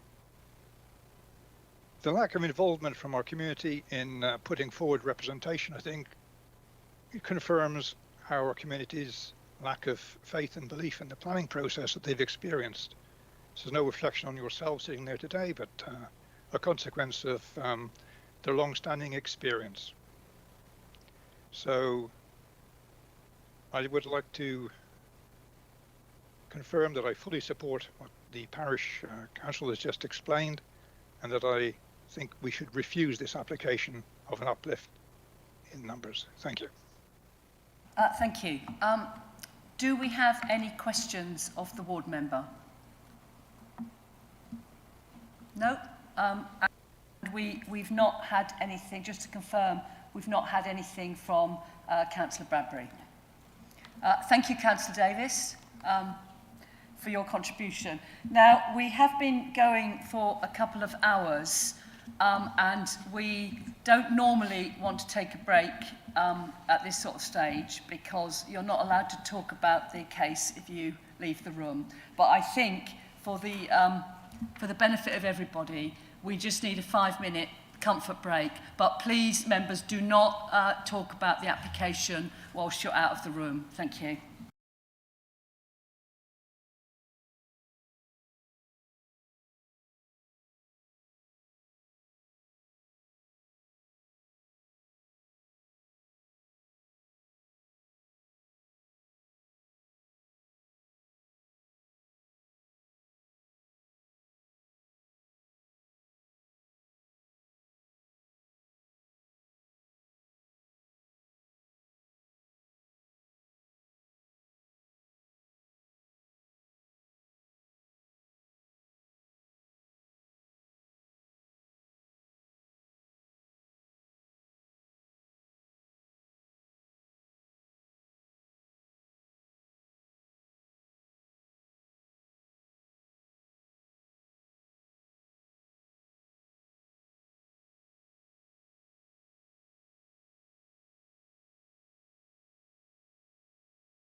Move to debate on this item, and it looks like Councillor Warboys is rearing to go first. Oh, Sorry, Chair, could I just ask a question first, just to sort of clarify something in my mind? The neighbourhood plan has identified this site for development, and there's an allocated number of houses on that site. Similarly, our emerging local plan will, as a site, designate a designated number of houses with that site. How advisory is that number associated with that site? Is it a very definitive number, or is it just advisory and and there's no real firm linkage between the two? well, as I understand it, the number is not a ceiling, but maybe the planning officers can make it something else. Maybe Gemma. Yeah, I'm happy to. I mean, obviously, JLP-wise, we're only on part one. We are not at part two and allocations yet. So we can't give the part two any weight. We'd have to give some weight to part one as it progresses. In terms of allocations and numbers, they do not have to be definitive. I am aware of other cases where we have gone above the number. I'm not sure we've ever gone under in my recollection, but I think we have gone over the number allocated on the site. So yes, potentially that is open to us to consider, and equally we'd have to consider all of the impacts that came with those extra numbers if that was something we were looking at. Thank you. Is there anyone who would like to start the debate on this item? Councillor Matheson. I will if nobody else will. Yeah, I mean, I think just the initial observation and common sense of it all, and we later on struggle to get into the detail, but that, you know, we know that there's this very large number of houses already being built in Thurston, and we know there are a number of travel constraints, let's call them, primarily the road schemes, which you know, county have said is satisfactory and it'll be okay with this number as well, etc., etc. But we're faced with the fact that they're not getting delivered, and the same thing is the case with the railway crossing situation, where it's not even, you know, you can't see the light at the end of the tunnel, so to speak, in the delivery of safety there, and that, you know, I look at all that and I say, well, you know, the arguments about density and this site and within the settled boundary and all the rest of it, yeah, ultimately it makes sense to build these houses there, but you know, I feel I want to put a huge trigger point in, which would mean that they would not be built, preferably any of them built, for quite a long time until some of these problems have been solved. And that's my kind of common sense place with it all at the moment. Thank you. Councillor Haddingham. Thank you. I completely, you know, understand where John's coming from. Like, you know, I'm sure, I can't remember if he was there at the Needham Market when the Thurston 5 came up, and it was a terribly depressing day in the history of planning, I feel. But, however, you know, this, you know, the sustainability and energy statements on this look good. The density is, you know, like I say, there's the increase of smaller units rather than just big old 5-bedroom executive homes, which is not always what's needed, although they might look nice. The site does already have planning permission. I'm worried, like I say, I'm not, you know, hugely keen on this, but I'm just thinking we will sort of struggle. I fear we will struggle to find reasons to turn it down at the moment. Thank you. Councillor Lawrence. I find it hard to almost ignore the wishes of the parish council and the submissions that they have made. these people are local to the area, living with it day in, day out, and to sit remotely in a chamber like this and pass judgment with, in my view, little regard to their wishes and desires seems a little bit strong. I'd also got a second point I'd like to make is that I'm uncomfortable with a situation where an applicant applies for a certain number of homes that outline planning permission and then decides at a later date they're able to increase it by 25%. I sit uncomfortably with that as a precedent setting for other developers in the future. But I understand that there's obviously not grounds for refusal, but as a principle and direction, I'm uncomfortable with that as a committee. Thank you. Thank you. Anybody else wish to say anything? Councillor Warboys, is that your hand going up? Yes. Councillor Yes. Yeah, it's not an easy, I don't think this is an easy one to sort of say yes or no to. I think the Linden Homes has definitely sort of made a good case of moving in the right direction with regards to energy efficiency. And there are carrots dangled for the community in terms of, you know, £500,000 of SIL and Section 106. And the remaining open spaces will be sort of transferred to the community in perpetuity, which means that this is the end of that development as far as I can make out. Looking at the initial layouts, there was obviously a big space there that could be developed at some time in the future. So whether that would be that could be anticipated in the future. I am reluctant to sort of undermine the parish council and its neighbour plan. There's a point there that there's no additional retail spaces or employment spaces coming forwards, and I think, as the case officer said, you know, we have moved forward in terms of how we look at developing spaces in terms of the housing and the provision for the people who are going to live there.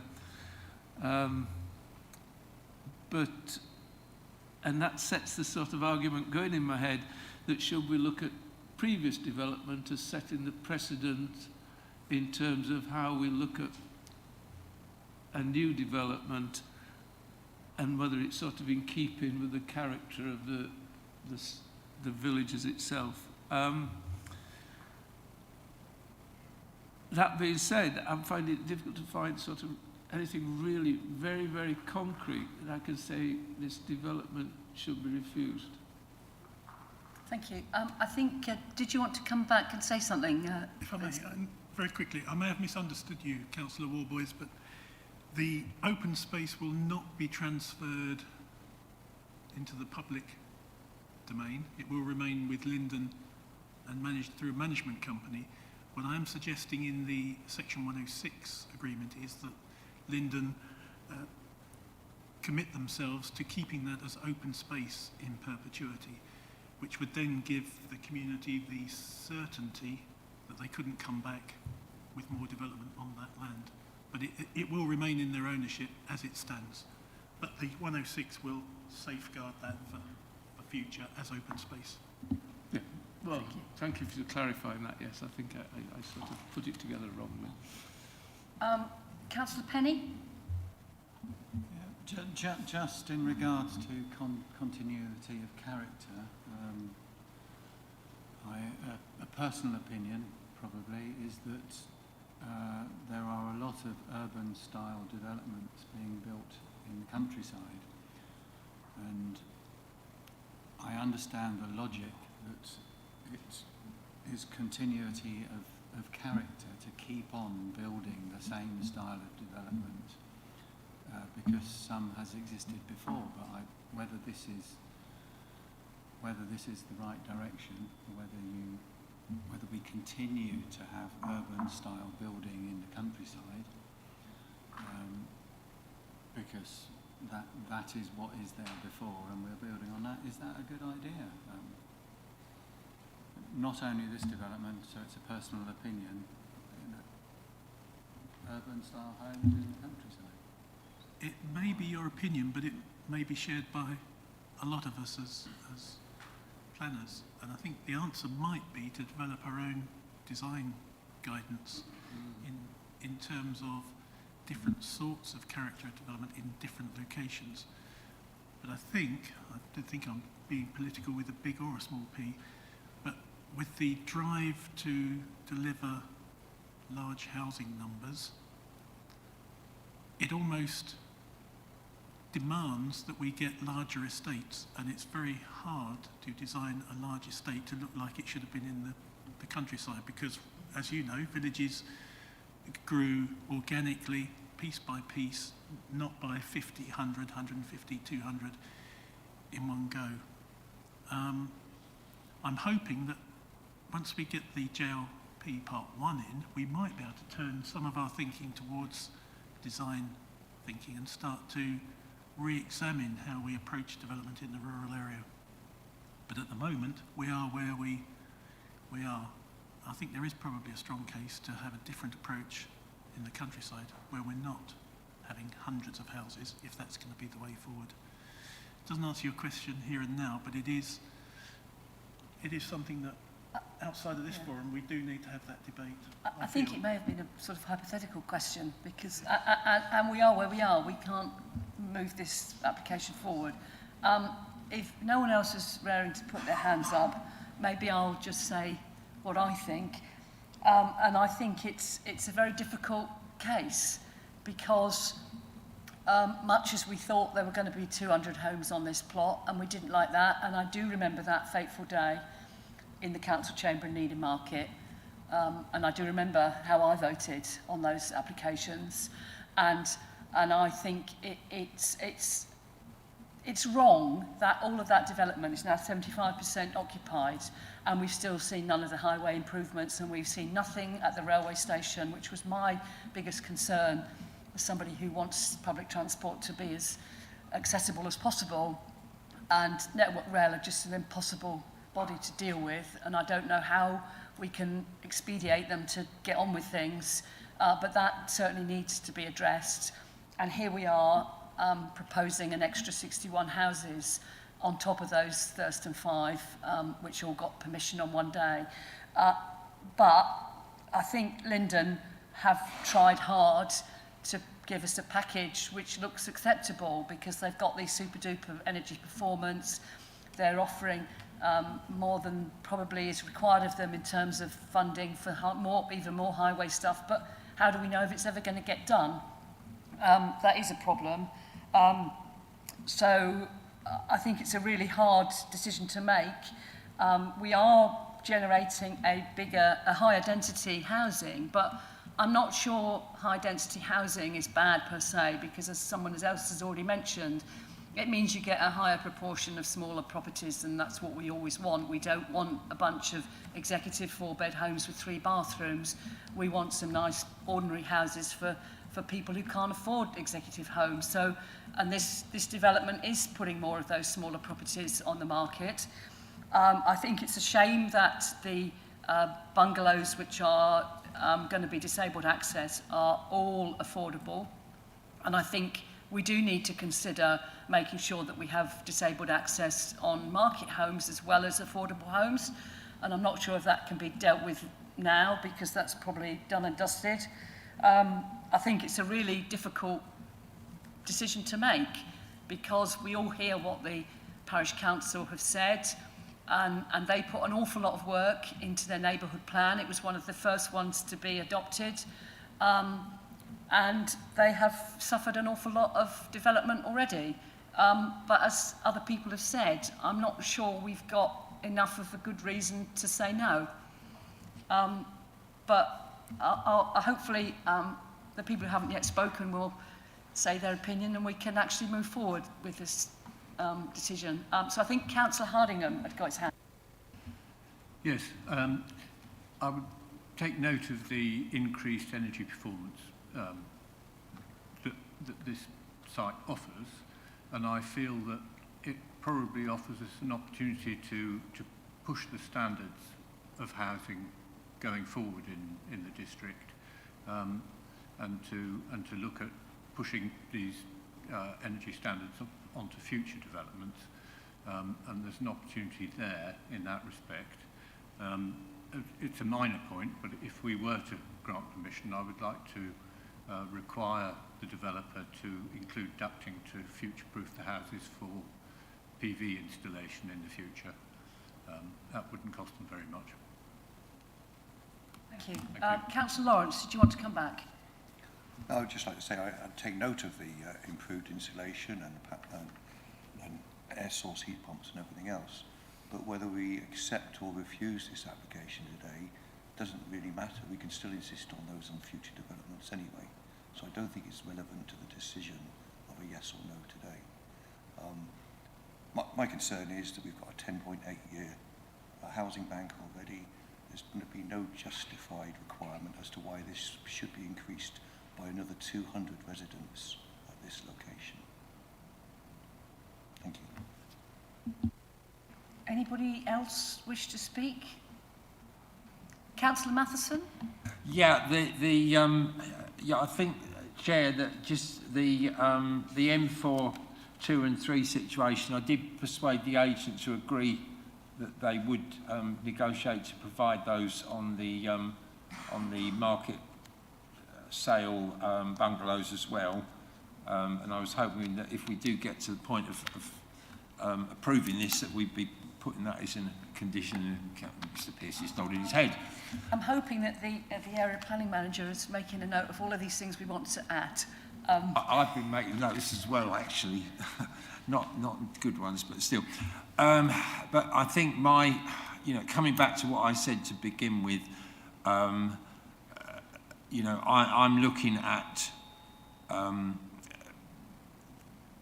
officers to help me with trigger points. Now, I was very surprised when the case officer said that that this 61 houses was going to make the difference with the so-called mover technology at the Bunbury Arms, because although I wasn't on the outline of those 5 in the first place, as others were, I've seen some of the reserved matters debates subsequently, and I can certainly remember lengthy explanations of what this mover technology would do at the Bunbury Arms in terms of smoothing the flow and easing the massive congestion that you get there at the moment.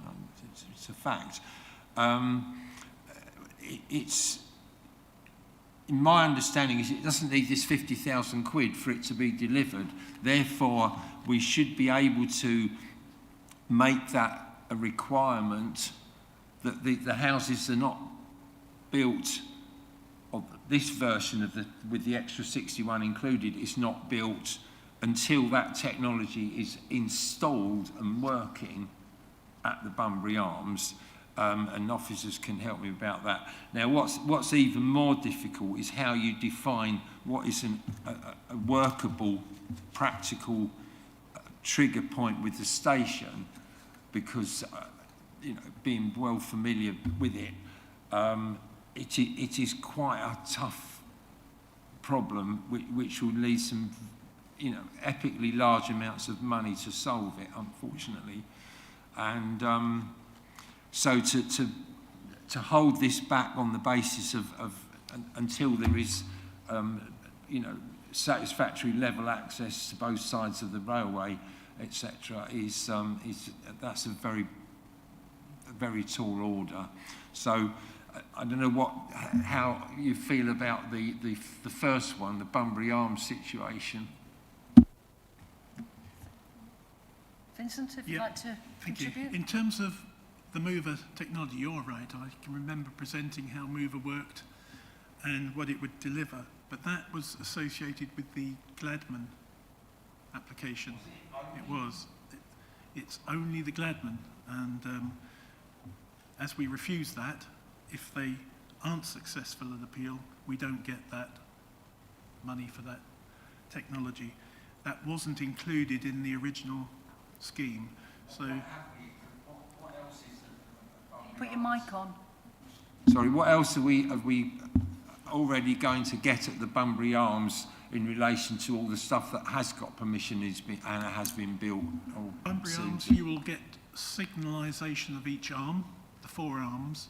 You'll get some adjustment to the highway geometry with flared slips off of the Thurston Road onto the A134.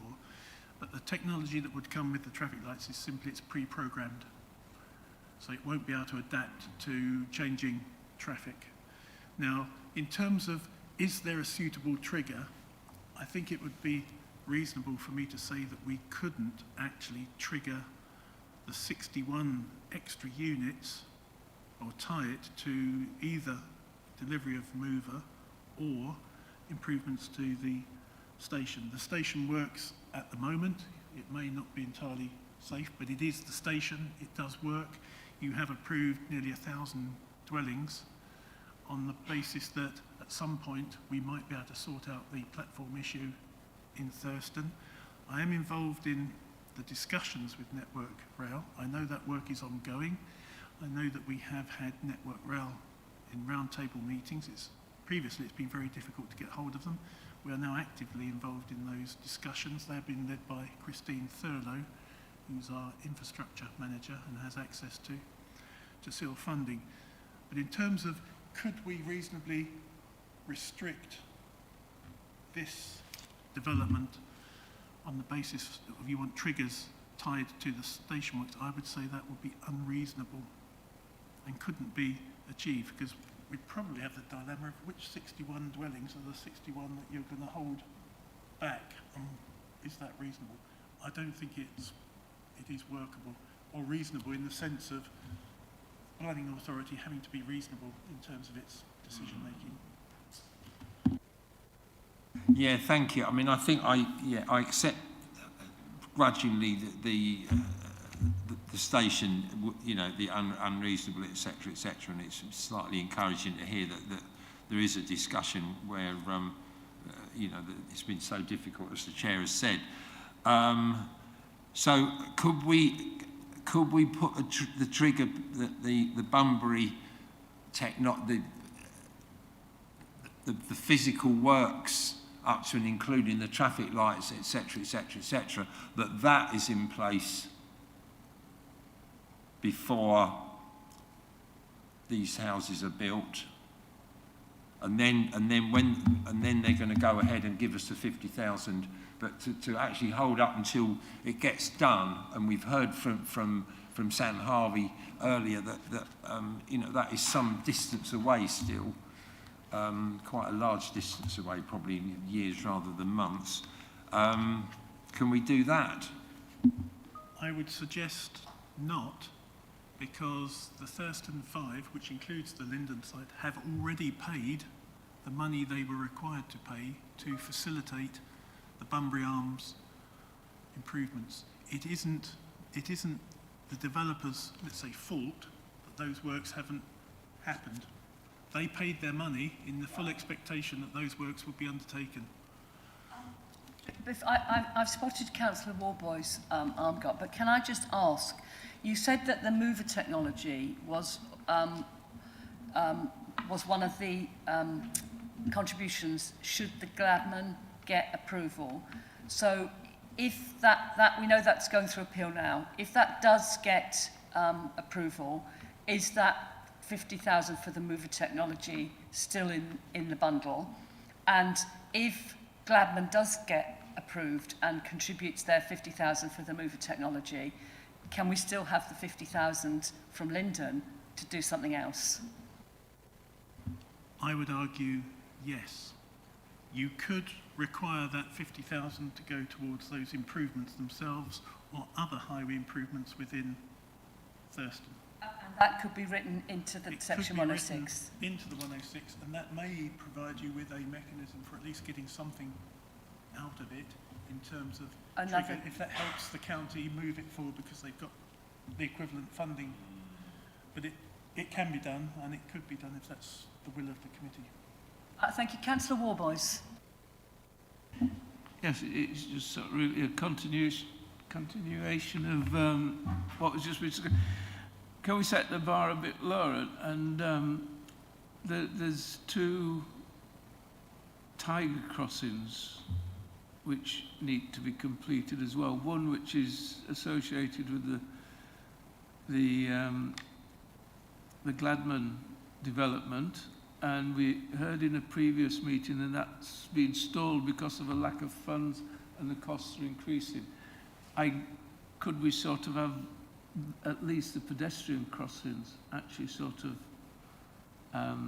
as trigger points, if you like, for this development? That's an interesting one. I think on paper, yes, you could. I just want to be sure in my own mind that if Linden put those crossings in early and Gladman were successful, and they did get permission, is there a cascade in their 106 that then says we could use the money they were going to put towards those 2 crossings for something else in Thurston?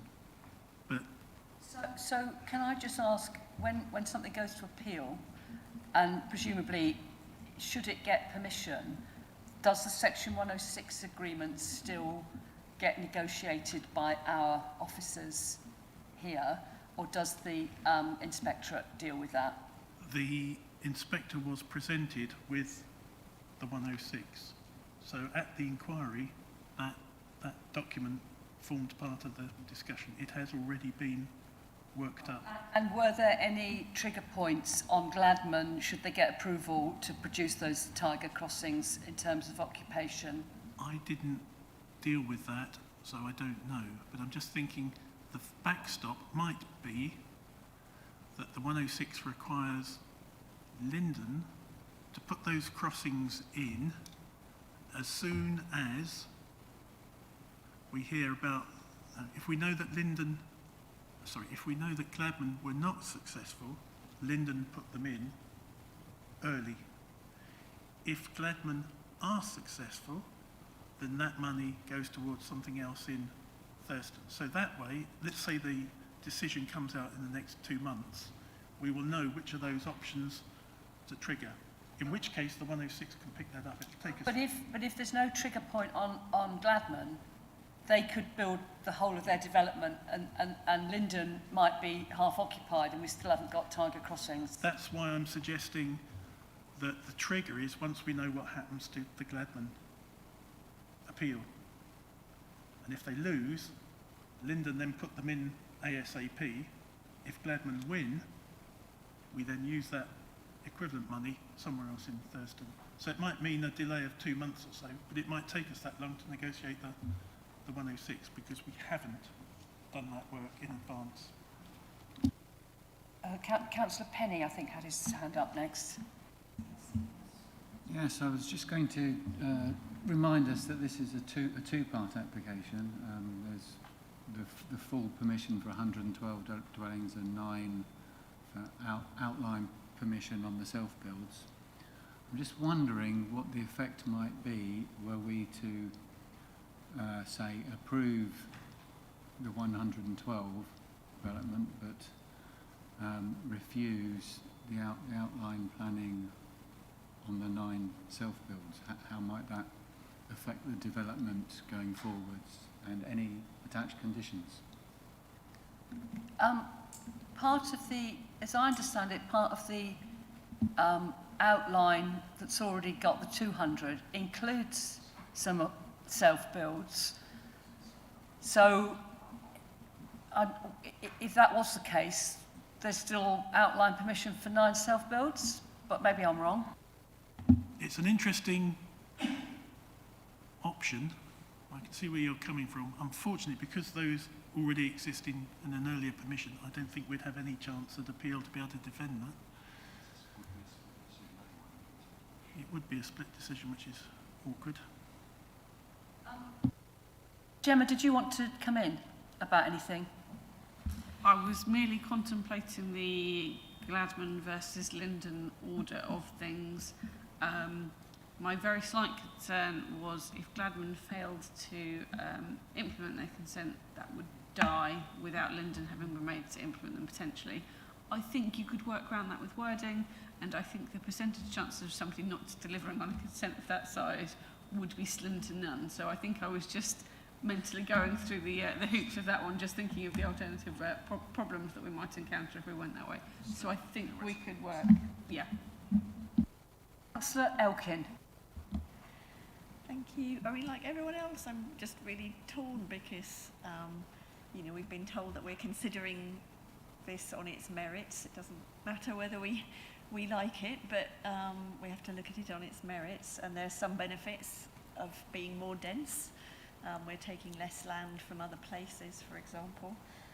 It's got more affordable housing, good environmental standards, but it's obviously clearly not wanted by the community, and the parish council have been very clear about that.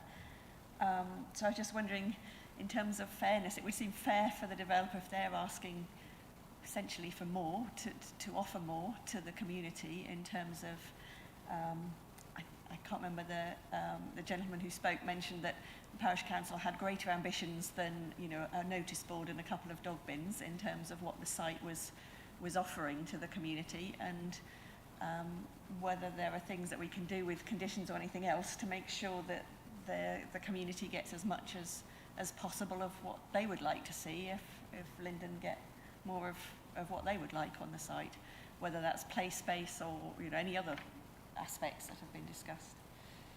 Do you want to come in, Vincent? Thank you, Chair. The offer in terms of the 106 also includes £58,000 towards community facilities. So that is quite wide-ranging. I'm hoping, were members to approve it, that, and it's something Councillor Matheson said, or somebody said about how the parish had not been engaged by Linden in the past. I have great hopes for the parish liaison scheme because it is working elsewhere, not just in Thurston but elsewhere in the district. If Linden is genuine about wanting that to work, then there will be monthly meetings between the two, and I'm hoping that will build a relationship that does allow perhaps the district or Thurston to invest money on the site with Linden's blessing. I can't guarantee it, but we found it has been a good way on other sites to break that sort of non-communication deadlock and actually get people talking. We found it does produce results because once you're in the room monthly, it's very difficult to keep saying no to things. But the 58,000 would come to the district in the first place. But we're more than happy to discuss that with Thurston around how that's spent. So, yeah, as my parish has got a liaison group with one of the developers, but of course every company will treat it differently, and how one developer behaves isn't necessarily going to be the same for everybody. But yeah, we did have a meeting and we've put some proposals forward, and we'll yet to see if they happen. But there you go, we are meeting with them. Right, does anybody else? Councillor Warboys. I think I was going to grasp the bullet, and I think I'm going to propose that we accept this proposal. I've got a little phrase here that are the two tiger crossings, are they a swing argument? For me, they are. I've brought it up before that we've identified safety issues with regards to these crossings. They do need to be brought forward as quickly as possible. So if we can do that through this development, which is going against the neighbourhood plan, but we've been advised that the numbers and the spaces allocated is flexible. It is a large increase, but Linden have brought forward proposals that improve the energy efficiency of the buildings. There's substantial contributions to the community, and I think it's a good proposal. Yes, there are design considerations, and ideas have moved on since this development has started, certainly in terms of building materials. Perhaps we'd be looking for a broader use of building materials, but the 9 self-build houses within the site perhaps offer that kind of opportunity for some creative and innovative designs coming forward. And there is a shortage, I believe, of self-build opportunities within the district. So I'm proposing, with everything that has been brought forward, which I can possibly summarise, that we accept them. Thank you, Councillor Walbridge. Do we have a seconder? Councillor Matheson, are you going to second?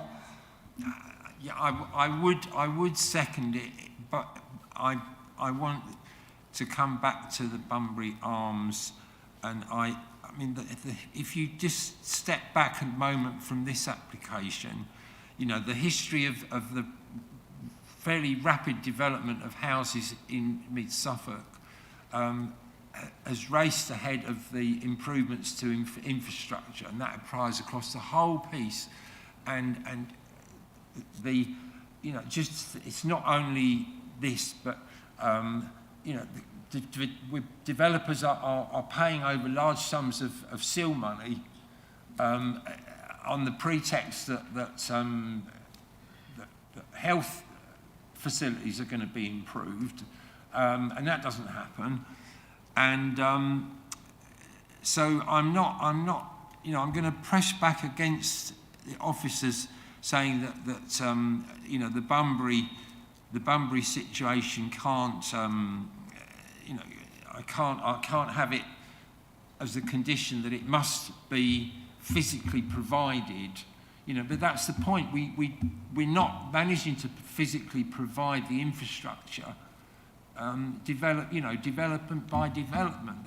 And that's, you know, talk about just Thurston, but other places as well. And so surely, I mean, I can see, yes, they paid the money, but no, the infrastructure is not provided. Now, why can we not actually make that the trigger for the development to go ahead? You know, is there a legal or planning argument that says that cannot be? Well, I think you can't force Linden to make Suffolk County Council do the work.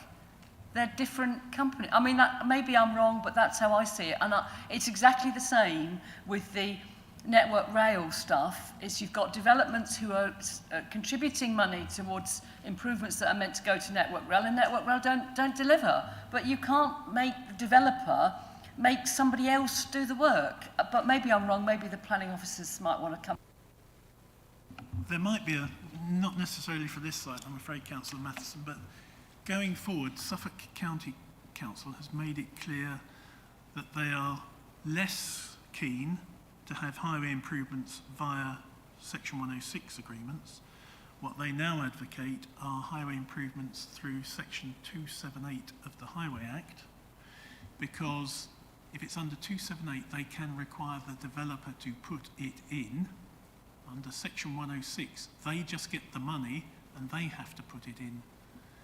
So the way forward might be, on larger schemes, to have a Grampian condition that says you can't start your development until the improvements are in, and then the developer is responsible for putting those in, and it cuts Suffolk County Council out of the equation for delivery. But we can't do that here because No, we've because already we've got already- the Section 106 we've already on had the them. Yes, we have. original Yes. outline. It might be something you want to keep up your sleeve for future. Yeah, you know, I look at it from the community's point of view. The fact the money's in the county council's bank account doesn't help them one iota, does it? Actually, what they need is the actual infrastructure, and you know, we must be a way of somehow of actually ensuring that happens before the houses happen, before the houses are occupied. I wonder if it might not help immediately, but this committee could always express concern that can be transferred across to Suffolk County that... But we can do that, but it may not have It may enough not, teeth. but But at least that's all, I think that's as much as we can do. It is an expression of your increasing frustration that a series of important infrastructure projects appear not to be progressing at the speed you would like, and that might have a political dimension outside of this arena that is picked up. Is there anyone who is prepared to second Councillor Warboys' proposal? Councillor Hardingham? Does anybody else want to make any views known? Want to say anything now that we have a proposal on the table? Councillor Lauren. Forgive me for my ignorance in the working of the committee, but I would be prepared to pose opposition to it. What I believe we do is we have to vote on this proposal, which has now been seconded. Should that proposal fail, you can then put another proposal. Am I right in that? So we have a seconded motion now, so we have to progress with that. You are at liberty to vote how you want on that. But should that not be get a majority, we then have to open up for another proposal. That I think is how it works. Councillor Matheson. Yeah, we need a review of all the conditions that yeah, Gemma we and I certainly have do, been and I'm noting. hoping that Gemma is going to read them all out. You're going to tick them off from your list. Councillor Warboys and Councillor Elkin, who've also been making notes, are going to tick them off their list. I'm not very good at being chair here and making a note of them all, so I'm relying on you people. So over to you, Gemma. Thank you, Chair. Yep, so where I'm at the minute is that we're looking at approving as the recommendation, which is on pages 99 to 100 of your papers, and as amended on pages 3 and 4 of the table papers, with additional conditions to agree the screening to self-build plots. That was in the interim, while they come forward essentially, that tree protection methods were to be agreed, the play area details were to be agreed, the PV ducting also scheme to be agreed on that one, scheme for M42 and M43 plots to be agreed, and then additional section 106 requirements were to include early provision of both tiger crossings, and then the mover contribution to be used for highway improvement works if the mover technology is previously contributed to by other development schemes. That was fairly quick rattle through. Did I catch everything? There was something about some sort of design code for the self-builds. I think that's on table papers already. Okay, right. Anyone else who's made notes, is there anything missing from that? we talked about improving the protection of the hedge, and there was something else that the case officer said that he recognised that he hadn't included in the conditions. I'm just struggling to remember what that is. And also I've got have we covered the cycle crossing issue that the chair raised? The 2 tiger crossings, if possible. Gemma picked that up in terms of the 106, and we have picked up the point you referred to, Councillor Matheson, is having a wall in the interim if the self-build didn't happen, and Gemma's picked that up, I believe, in screening. That was my first one. So I put screening rather than a wall specifically, because then we've got a bit of opportunity boundary provision or something, isn't it? Yeah, I can call it boundary provision, screening boundary. Yeah, I think I thought my note about the self-build seemed to relate partly to timing as well as screening. It was. If the self-build hasn't happened by the time those units on the northern edge of Cavendish View are being built, a wall has to be erected at the back rather than a fence. If in the interim permission's been granted for the self-build, that could be a fence, timber fence, because it won't be on show. Is that a wall facing the countryside? Yes. We never build fences and walls facing the countryside. That's the debate we had last But time. I think it was brought up when the original phase 2 thing came through, and I think we did question it there, but we decided it looked better than a hedge. Well, the problem with the hedge is that it's when they then build them, what's going to happen to the hedge?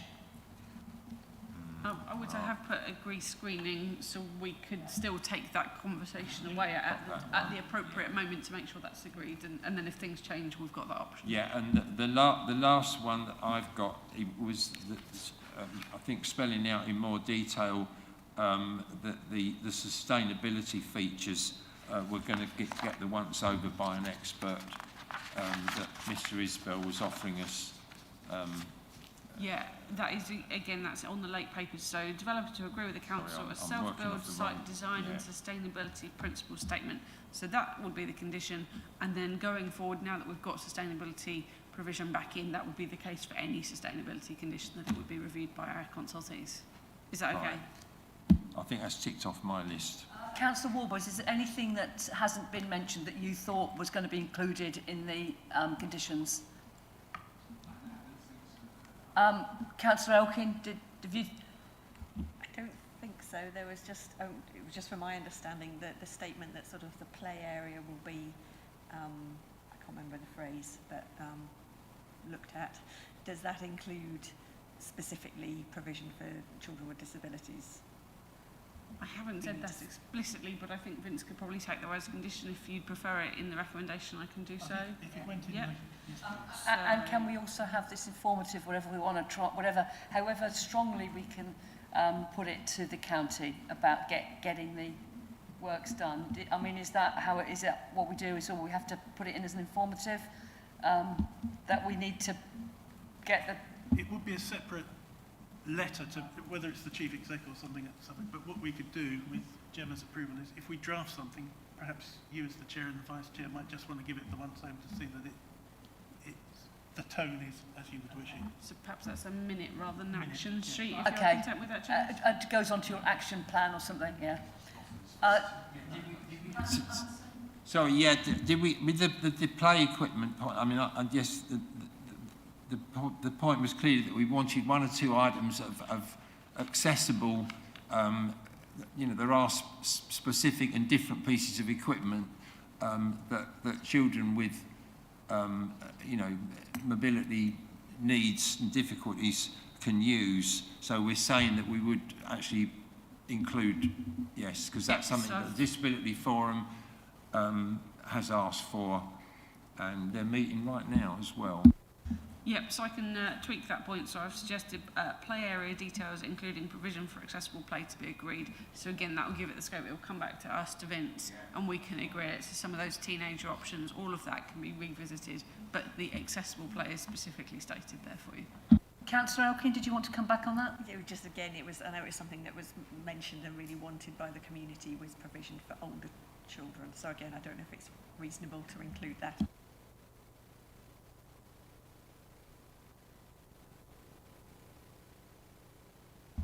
What would the wording be? Is it all the teenagers? I'm not sure that's the word. Jean? All ages. All ages, that's an excellent term. Thank you, Councillor. I think I put that. So play area details, including provision for accessible play and including all ages, to be agreed. Thank you. Is there anything else anybody wishes to say before we just need just a summary of the proposal, and then we'll go for the vote? So can we just have a summary of what we're going to vote on? Thank you. Thank you, Chair. So this is to approve as the recommendation set out on pages 99 to 100 and as amended on pages 3 to 4 of the table papers, and then with additional conditions to agree screening to the boundary of self-built plots if not implemented before adjacent units. The tree and hedge protection methods to be agreed. Play area details, including provision for accessible play and including all ages, to be agreed. PV ducting to be agreed. Scheme for M42 and M43 to be agreed. And then additional section 106 requirements to include early provision of both tiger crossings and the mover contribution to be used for highway improvement works if mover technology previously contributed to by other development schemes. Thank you. And also the tiger crossings, the money, if that's not needed, that's going elsewhere as well. Does that need to be included there? Is that already covered, Vince?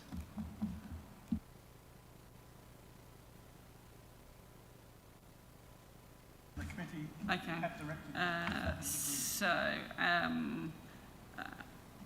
So to include early provision of both tiger crossings with contribution to be used for other highway works if previously implemented. I think I've got that. Did you need that again, Chair, as a whole? Are we all right with that, or does Gemma need to read it all out again? Right, I think we can go. So I will ask the officer to conduct the electronic vote. Thank you. Thank you, Chair. Members, that vote is now in progress. Thank you.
Thank you, members. Chair, that's 5 votes for and 3 against. That's carried. Thank you. So that case is now over. Thank you very much, Parish Council and Vince. Now, I'm going to suggest we have another 10-minute break now, and we'll try, bearing in mind we don't want lunch now because we've all got to get to Elmswell later on this afternoon for our council meeting. So can we just take another 10-minute comfort break now, and then we'll come back at 12:40 to do the second case, and we'll try and get through that to give us time for a break. 12:30.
We're now moving to our second case, DC 22-06378, Truck East Limited, Violet Hill Road, Stowmarket.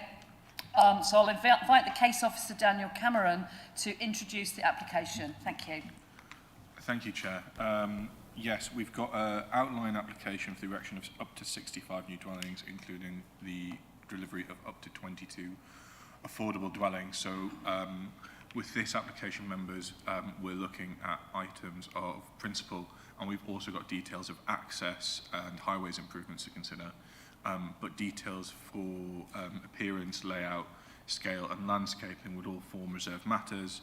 If we were to approve the application today, a further application of those reserved matters would need to come forward and be made before development could commence, and that would need to come back to members for scrutiny at the appropriate time. Need to remember how this works.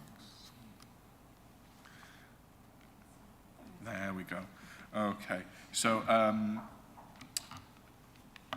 you have the report in front of you, and there should also be late papers and table papers in the form of the Place Services Ecology response, which came through, and also comments from Stowmarket Town Council. This is the site. It is the Truck East Depot on Violet Hill Road, which runs up the edge of the site. There's currently 3 accesses onto Violet Hill Road enjoyed by the site. Truck East have been on site for over 50 years, and we're involved in MOT repair and testing of vehicles on site, including HGVs. They've now relocated to Lawn Farm Business Park with no net loss of employment within the district. And then if we come slightly wider, we have Chiltern Community Primary School to the immediate north. We can see edges of the cemeteries to the north as well at Violet Hill Road, Stow Health, and then we have residential development surrounding, and you can just glimpse the edge of the recreation ground as well to the south in that image as well. Turning to constraints, the site itself is relatively unconstrained. We have areas of flood zone 2 and 3 off to this side. In terms of immediate constraints around the site, we have a run of TPO trees along the other edge of Violet Hill Road. None of them encroach within the site, and we've taken comments from our arboricultural officer, who is content that a protection plan would safeguard the future of those TPO trees. And we've got a Grade 2 listed building, that's Evelyn Fyson House, which is detailed in your report at section 10 as well. There's a number of public rights of way around the area, but none that run through our site. We do have a permissive path that runs up, and I've got images later in the presentation for you members, that runs up this edge of the site and provides a connection into the playing field at Chiltern Community Primary School, and that provides access from Kent Road and the adjacent Walton Close, Kingsmead Close development on this side that you can just see off here. In terms of the site at present, we've got the office building, which is as currently 3 stories. We've got the repair buildings off to the side, which currently stand at 2-storey, and then we have some smaller outbuildings around, which stand at 1-storey. And then when we come to the indicative site plan, we have 3 to 4-storey flatted development at the frontage with rear parking court, and then the remainder of the site is shown as detached, semi-detached and terraced dwellings within the site. We also have closing up of 2 of the existing accesses onto Violet Hill Road. We have connectivity improvements in terms of crossings, one on Violet Hill Road and one on Recreation Road, and I'll show you the details of those in due course. We have integrated SUDs, and the scheme as presented in indicative form is fully compliant with Suffolk guidance for parking. So you have a fully parking compliant scheme, although I would note that we would have control over that for reserved matters. So if members were minded to see something come forward that delivered a lesser degree of parking, as a parking authority we could secure that and given that we're within Stowmarket itself, that may well be something that members want to consider. If I turn to the coloured indicative site plan, in terms of the services and facilities around the site, we have primary and preschool within 200 metres of the site. We have the recreation ground and the leisure centre, both within 500 metres of the site. Stow Health is between 200 and 300 metres of the site. We have large supermarkets within 600 metres of the site, and Stowmarket Railway Station is within 800 metres of the site. We've got some indicative scale just to show you in context of the surrounding area. We have the 2-storey set against the 2-storey on Kent Road. I've got some images later in the presentation of that development there. And then we have 3 to 4 on the frontage seen against the 3 to 4-storey development on the other side of Violet Hill Road. At present, we have 12 trips, that's to and from site by HGVs per day. In terms of other traffic impacts, Highways are content that the impact of the site at present in terms of other vehicle movements would be largely the same should a development of 65 dwellings come forward on the site. We have phase 1 and 2 land remediation plans and a full scheme for land remediation considered by our colleagues in environmental health that we can condition. And in terms of the additional comments from ecology at Place Services, they're content in terms of impacts being able to be managed by condition. Here's the site in scale seen from the other way, so you've got Kent Road at the top of the scheme. In terms of comments received back, we have some comments regarding open space and a desire to see an additionality of open space come on site from our public realm colleagues. Given the proximity of the recreation ground and the facilities that we have there in terms of quite an expansive play area, skate park and cafe, it's considered that we do have a centre of play within easy walking distance of 500 metres. With regards to parking, as I've mentioned before, we have control of that through the reserve matters, such that if we wanted to see a scheme that wasn't compliant with parking guidance come forward, we might want to consider that, given the sustainability criteria of the site as a whole, and those can all be addressed within the reserve matters. In terms of consultee comments, we have no objections save from our colleagues in economic development who prefer not to lose the employment generation from the site. However, within the report, that's been taken up as part of the overall planning balance and considered in the recommendation put before members. In terms of the section 106, we've got a slight phasing plan there. We have section 106 secured for new build primary education within Stowmarket and new build early years education. It's also noted that TRO to enforce some movement of parking bays along Violet Hill Road to increase visibility is also there, and we would also be securing the affordable housing and maintenance of open space on site.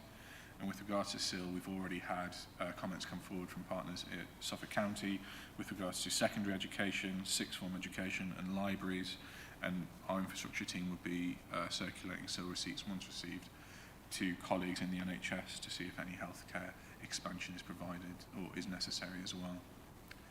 Brief topo survey. In terms of the accesses, they're shown on this slide. So we'd have a crossing point implemented further down Violet Hill Road from the site to enable crossing to the other side, and then also further round on Recreation Road to enable a crossing point to access the recreation ground. And then in terms of on-street parking arrangements, we've got some on-street parking bays arrayed along this side of Violet Hill Road. The proposal is to reallocate those and reconsider those to enable greater visibility displays for traffic coming both up and down Violet Hill Road as well.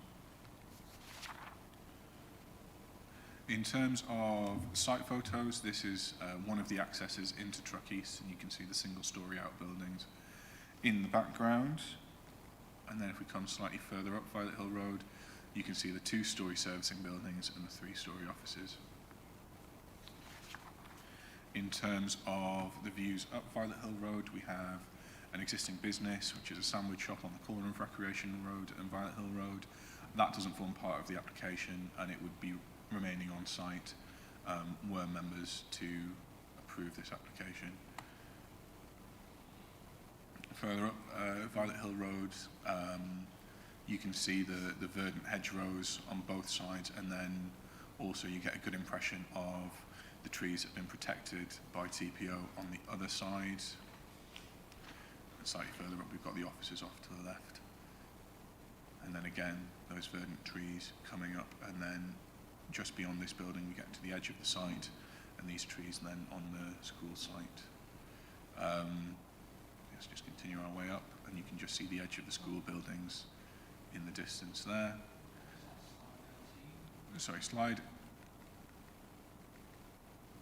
This is the corner of the Truck East site, so that was, sorry, apologies. That's what we'd seen earlier. Then we've got access in to the Flathead scheme and the Stowmarket police station on the other side of Violet Hill Road. We've got the Stow Health Centre further up Violet Hill Road, which is 3.5 stories in height. And then as we turn around on Violet Hill Road to head back down towards Stowmarket, it looked clearer on my image, members, but you can see the edges of 2-storey housing development on the other side of the road, and as we carry on down you can see that verdant character on the other side of Violet Hill Road. Here we just got the corner of the 3 to 3.5 storey flatted development on the other side of the road, and this is then from the other side of the entrance travelling down towards Stowmarket. And then this is the building itself seen in winter when we don't have the leaf coverage on the trees, so you get a much clearer idea of the impact of that building. This is then Violet Hill Road down towards Stowmarket. We've got the turn to Recreation Road just on our right there, and then turning down that access, this is the view from the bottom of Kent Road, where we have repetition of red brick semi-detached dwellings all the way along. And then this is the end of Kent Road and the backside of the Kingsmead Close development. And this is the edge of the permissive path. And parents and children use that to access Chiltern Community Primary School. And that would be added into and joined up as part of the proposed works for this development. This is Wolsey Close. So on the other side of the back of that development, we've got a small parade of local shops. And then this is Kingsmead Close, so the back of the dwellings you saw 2 slides ago, members, this is their frontage, and you can see a small access through to that permissive path as well. This is the view down Recreation Road, so we'd get a crossing point in just beyond these cars, and then this is slightly further down and you can get access, so this is the corner into Kent Road. And that's the edge of the recreation ground with the skate park and the play facilities within it.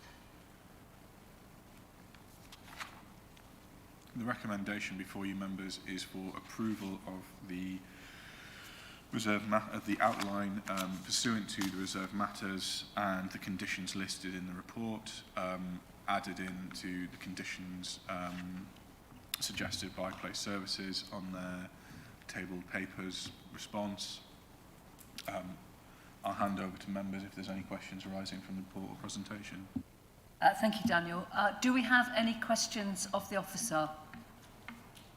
Councillor Hardingham. Oh, beg your pardon. What options are there to improve the layout and design of the site between now and detail? So that would all come. Seems like a very old-fashioned and straight line layout with not much sense of place being given to the residents. So that would all form part of the discussions around the reserve matters. I think anyone who is looking to come forward with reserve matters would probably want to see you know, some surety in terms of what they're presenting and what they're looking to come forward with. We do offer a pre-application service that agents and developers do make use of, and we'd be able to bring up those issues at that point when we do have consideration of appearance and layout and scale and landscaping. So we do have that. We'd also have the opportunity within the application itself, reserve matters, and that wouldn't be limited to officers. A development of this scale would need to come back before Planning Committee for approval. In any case, Planning Committee have given the outline approval, so even if the numbers fell dramatically under the current scheme of delegation, that would still be captured. So it'd almost be that two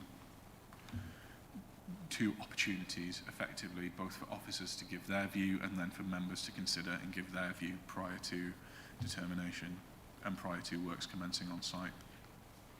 Thank you. Any, Councillor Elkin.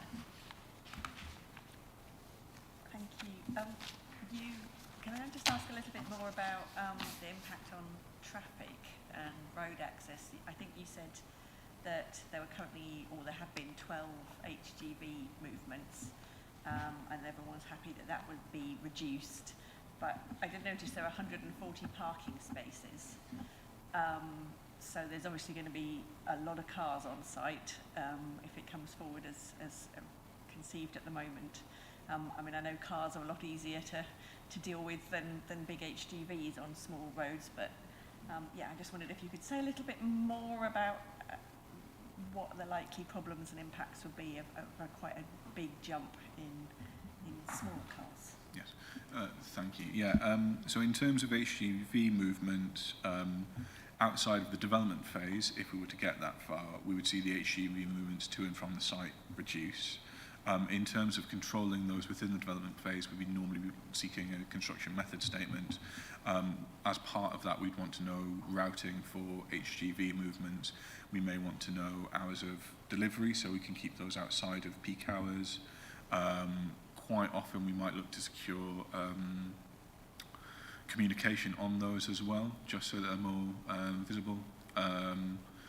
In terms of what comes forward there, that could take, you know, the form of updates on Facebook sites, updates on websites for developments now, as and when they have large-scale deliveries coming forward, letter drops, and things like that. And I think the key to that from previous applications has always been the communication of the site manager and their team with the residents, and it's just finding the most appropriate form for that communication to take.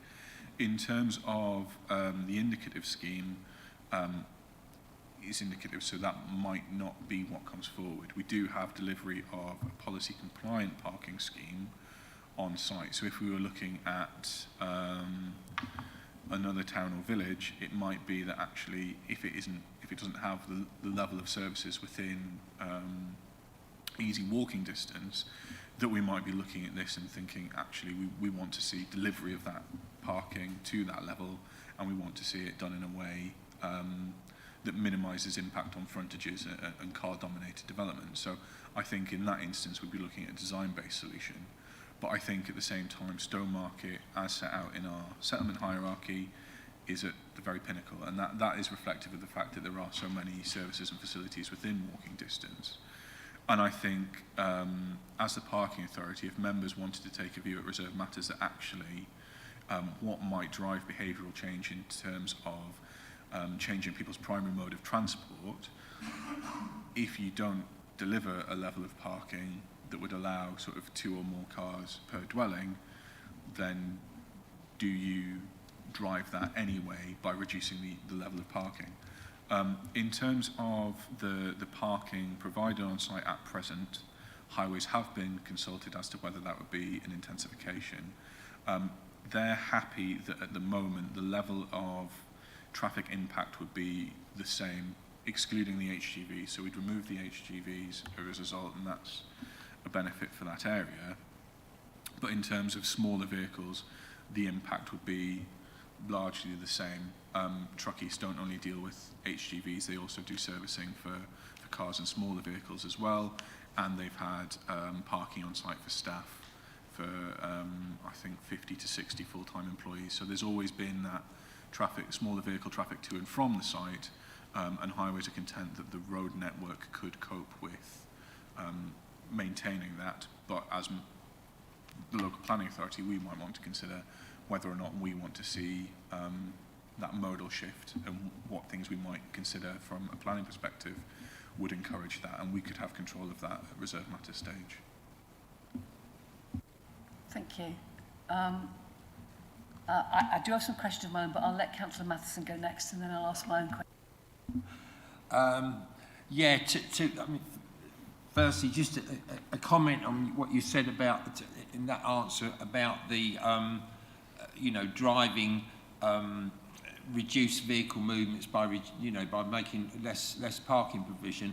There is another thing, and that is actually car-free housing, as it's called, which would require a controlled parking zone in the vicinity, so that there wasn't on-street parking that could be used instead.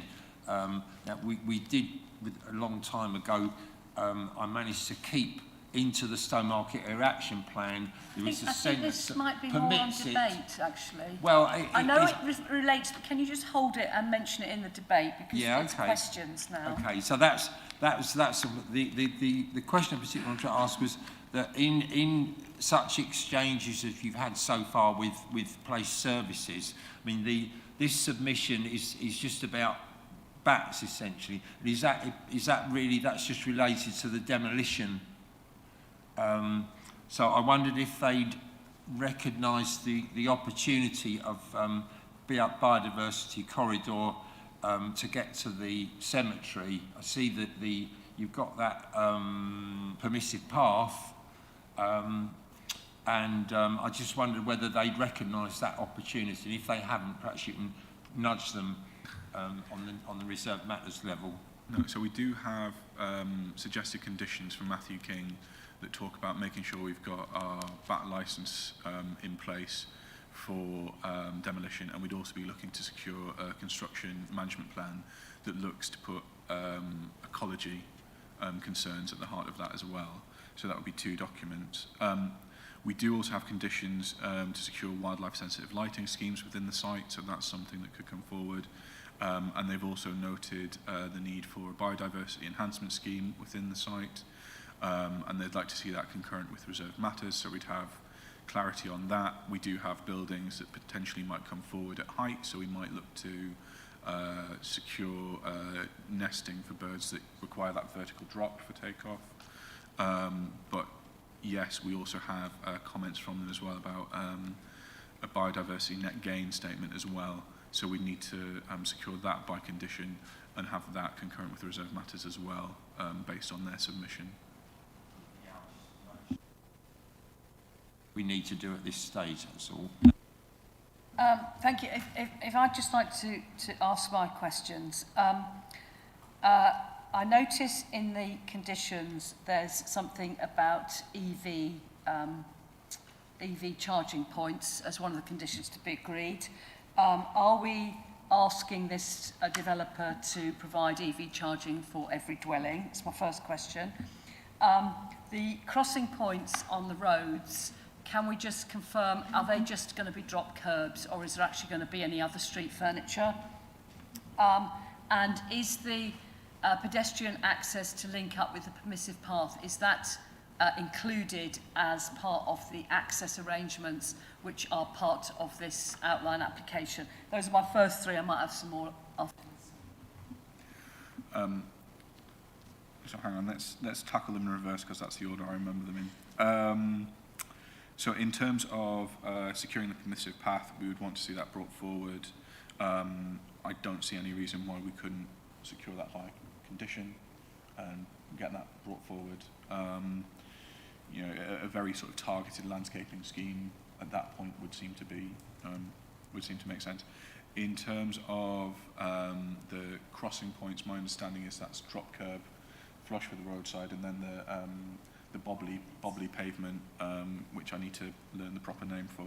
And then there was one other, sorry, Chair. EV charging, are we going to insist on it's EV 1 per dwelling? Points, it's normally 1 per dwelling. I think we would need to consider how that would work within a flatted scheme. whether there is a desire to provide those across all parking spaces, or whether that is we provide the amount of parking for the flats and then there's an area of EV charging points available for them. I know that in the past Suffolk County Council have been resistant to the idea of provision of electric vehicle charging points for visitor parking, but I think the tide is turning on that as well, and I think that could be something we could look to explore within reserved matters to see where we can deliver that, because that would seem to be a way to deliver that for the flatted element. And as part of the EV charging points, highways would normally want to see secure cycle storage, and if we were delivering that within the flatted element of the building, do we then consider whether or not there needs to be an EV charging point for electric bicycles and their users as well, which would be useful to secure within the flatted element. So does that all come under that condition about provision for electric vehicle charging points? That can be included in that provision? I would be looking for that to come forward. Yes. Now, my other two questions are, the construction management plan, does that also include the demolition management plan?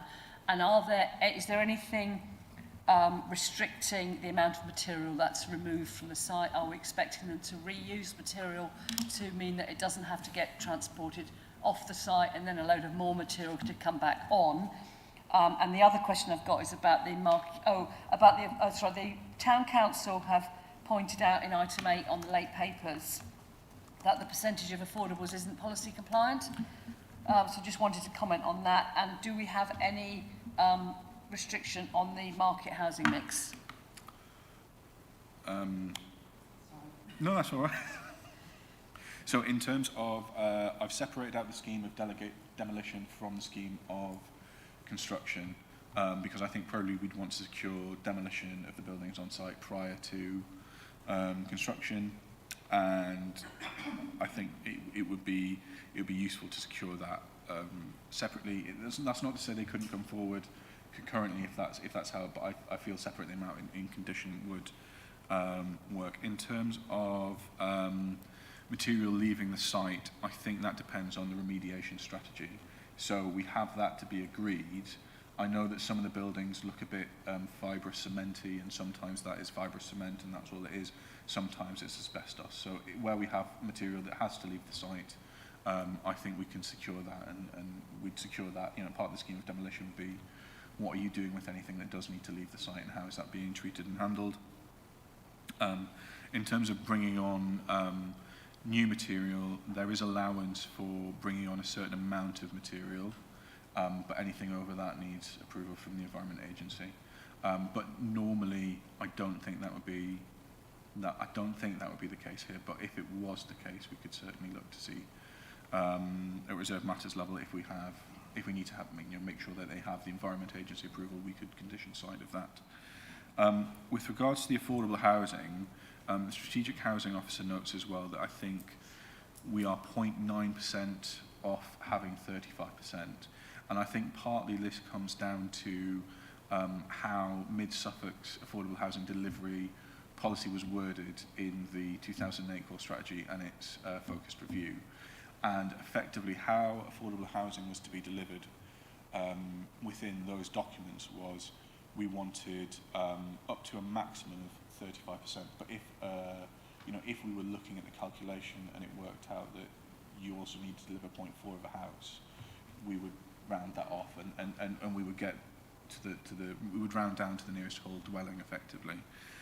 The way that the emergent policy is worded is that we seek 35%, and if you are providing 0.9 of a dwelling, then that 0.9 needs to be provided as commuted sum. So we would get the on-site delivery of 22, and we'd get the commuted sum.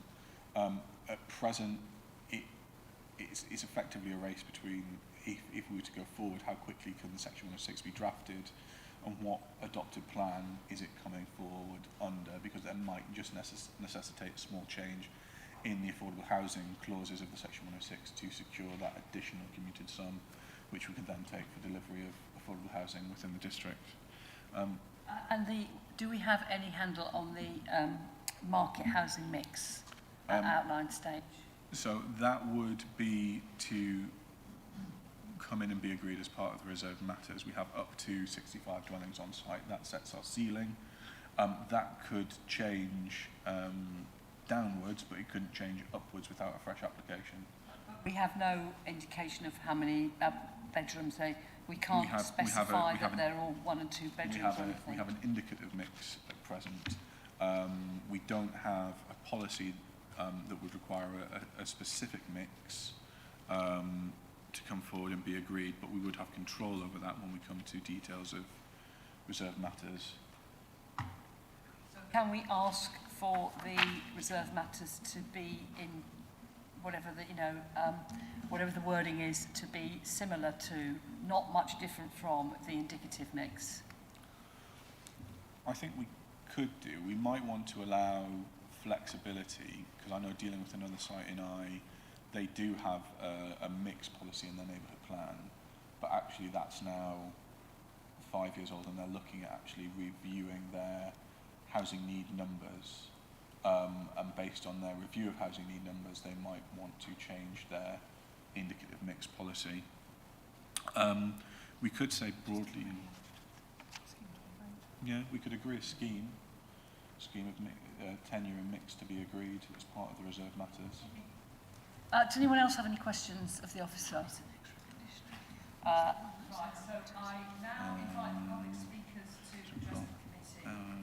We have one statement. town council.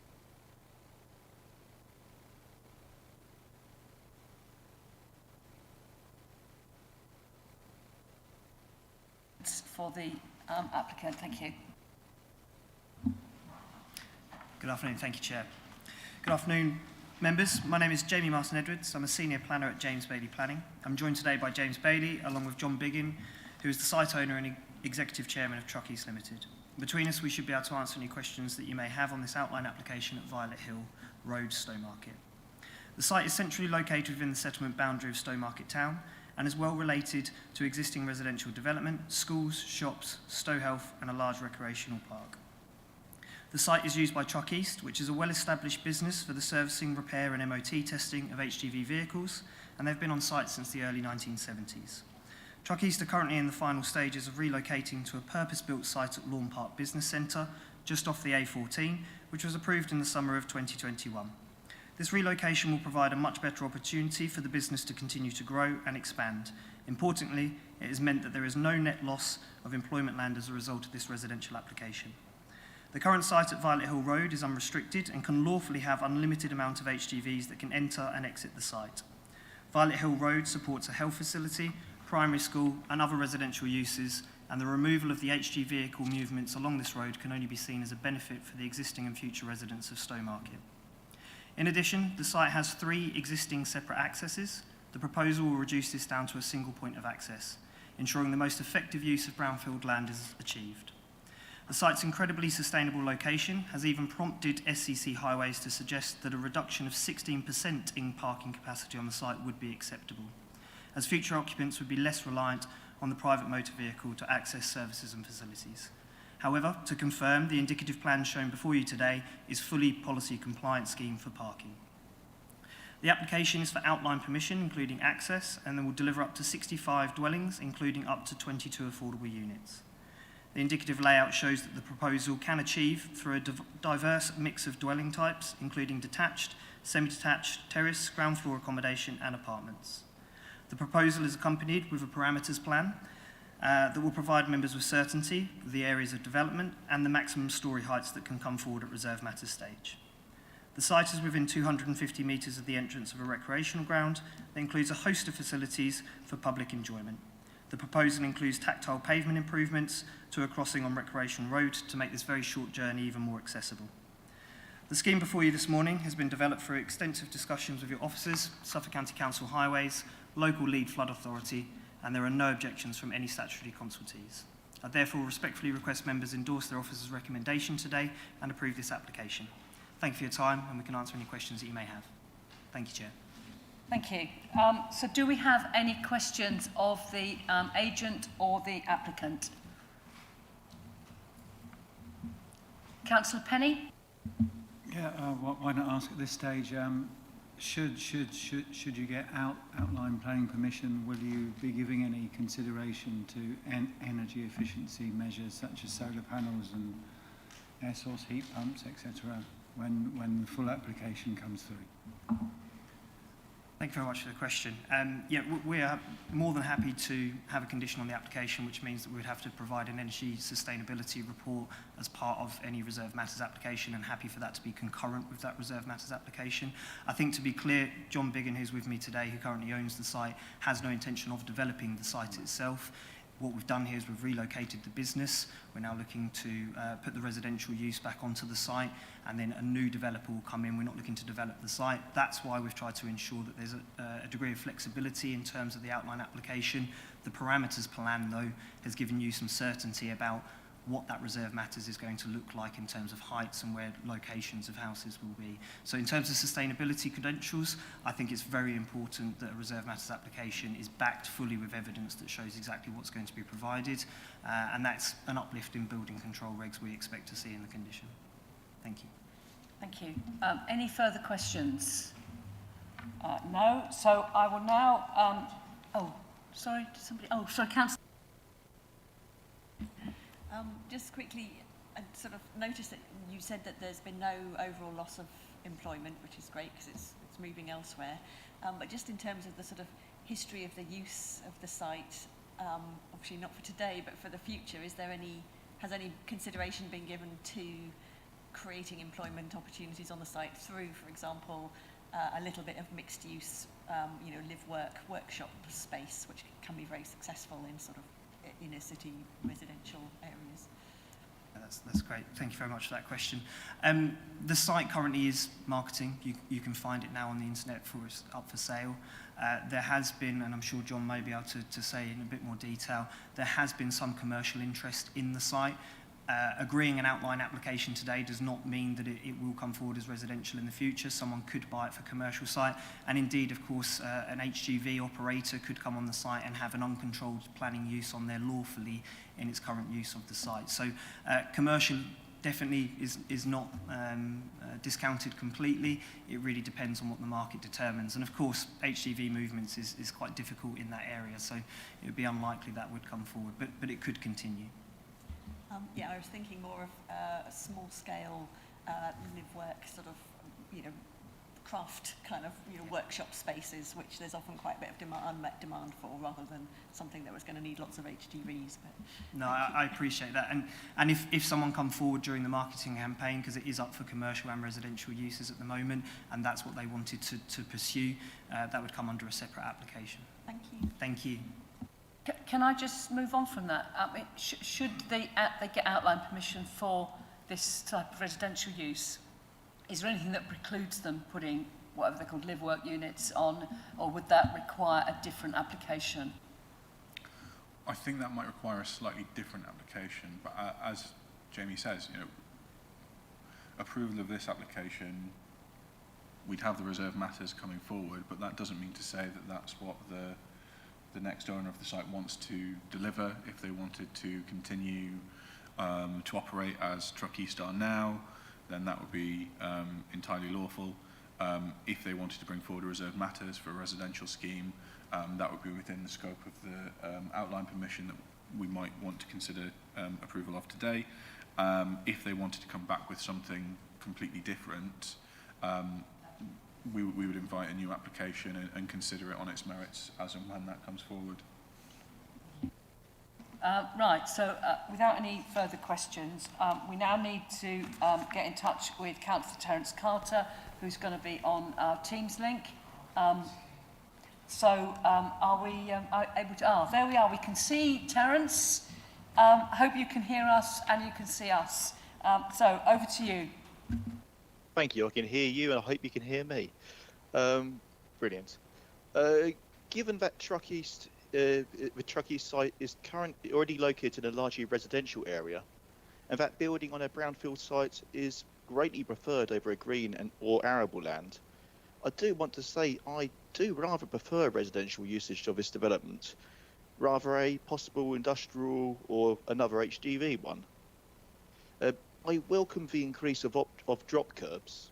However, as a less mobile pedestrian, I can state that these already on the road of Violet Hill are already quite literally hit or miss.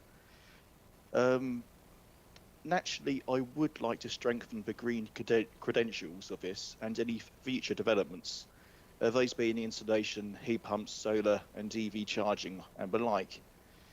However, I would be amiss not to note certain concerns. As I've noted with other applications in the past, county and officers have a history of promising that seal, section 106, etc. and the like, and the throwing of money at existing Stowmarket problems will suddenly go away. We have had substantial developments across Stowmarket in recent years, I'd imagine with a sizable seal contribution. Yet still the Violet Hill Doctors' Surgery has been unable to increase its capacity. In recent months, I've had residents coming to me who have been turned away from registering and told to look at Needham Market, itself running at full capacity.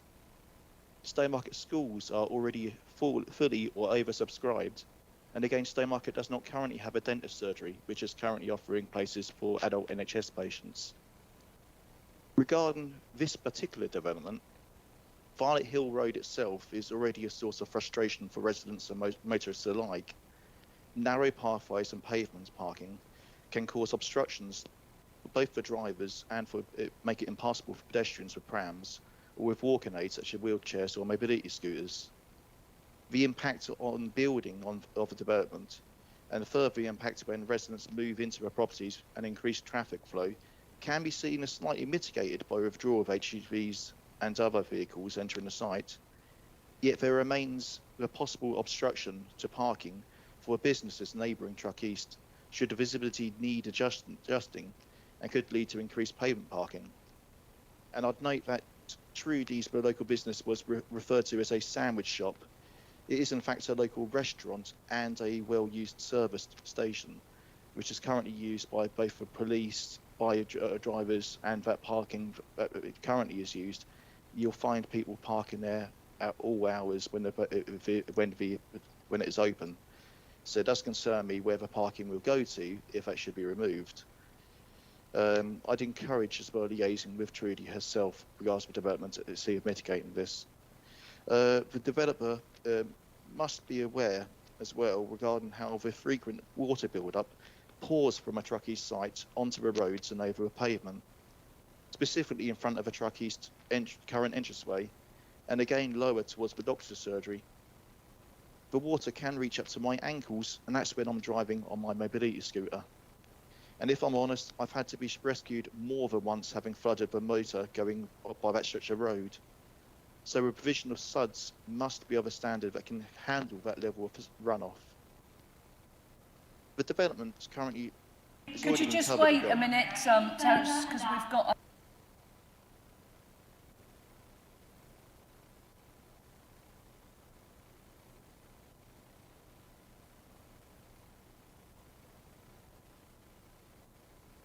Sorry about that, Terence. We just had to listen to the fire alarm issue. If you just go back, because we missed the last bit of what you just said. So just want to go back a sentence or two. Thank you. Okay, I'll try to find my place.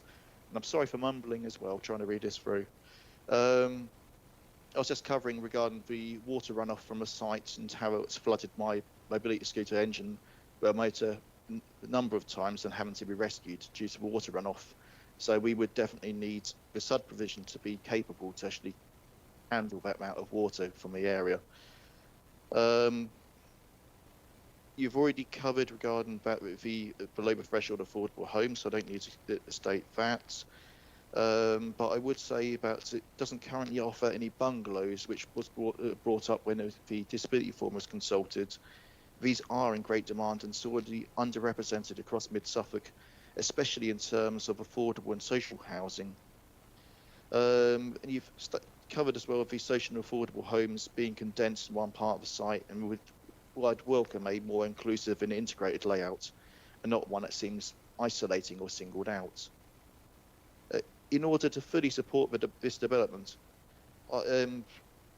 a layout more conclusive for allowing for green spaces and planting in keeping with what is already on display around Wade House and the area alike. Accessible and planted accessible and adapted properties with an appropriate door width on the ground floor apartments. And the specifications can be found on the report from Mid Suffolk Distributive Forum, and if possible, again to offer a bungalow accommodation. Regarding layout, a resident has noted to me how the blocks could be repositioned slightly towards the northeast corner of the site, allowing opening up for a parking area, and also staggering the tall buildings within the streetscape to really reduce the number of residents who would be overlooked, and the residents of Wade House and vice versa. This would also retain any views that any of the blocks would benefit from. I would also note that had it not been for my intervention, the Stowmarket Town Council would not have had any opportunity to comment on this application, having been missed, which is why it's in the late papers. The less I say about this oversight, the better, but I do fully endorse and welcome you to look and refer to the comments made by the Town Council fully, as well as the Disability Forum. I've noted these again here, but you have these in front of you, so I think it's best that I end my presentation here. Thank you. Does anyone have any questions of Councillor Carter? Councillor Matheson? Yeah, in terms of, I mean, I think but getting bungalows in the middle of Stowmarket is going to be fairly difficult to persuade any developer to do. But do we know? Are you aware of any cases where good quality provision for accessible homes on the ground floor of blocks of flats and that kind of thing, is that going to be something that's workable? And we'll need to come back and ask the officers afterwards if it's something we can write in or not. It would be workable if the door widths were a provision and making sure that the surfaces were level and accessible. So no use of shingles and making sure that the pathways are basically accessible. But you note about not having bungalows in Stowmarket. Well, in the most recent application that's gone through for the old police station in Stowmarket, across the road from this development, has had actually an addition of bungalows into it. So we are looking to increase in bungalows in Stowmarket rather than reducing the number. Any further questions from Councillor Carter? Thank you. And I presume we've had nothing from Councillor Napier? Okay. So I will now open the item up for debate. Who would like to... Can I just follow through on your question? So given this is paragraph 2.3, page 112, where we've got a proposed housing mix, which I think you were saying was only indicative, but assuming that was what might come forward, are we able to put some M42 constraints onto that at this stage, or is that going to be all left to the reserved matters? I think I would prefer to wait for reserved matters, but I do accept the point that you made earlier about bungalows on site and whether ground floor flats would be appropriate on this site instead.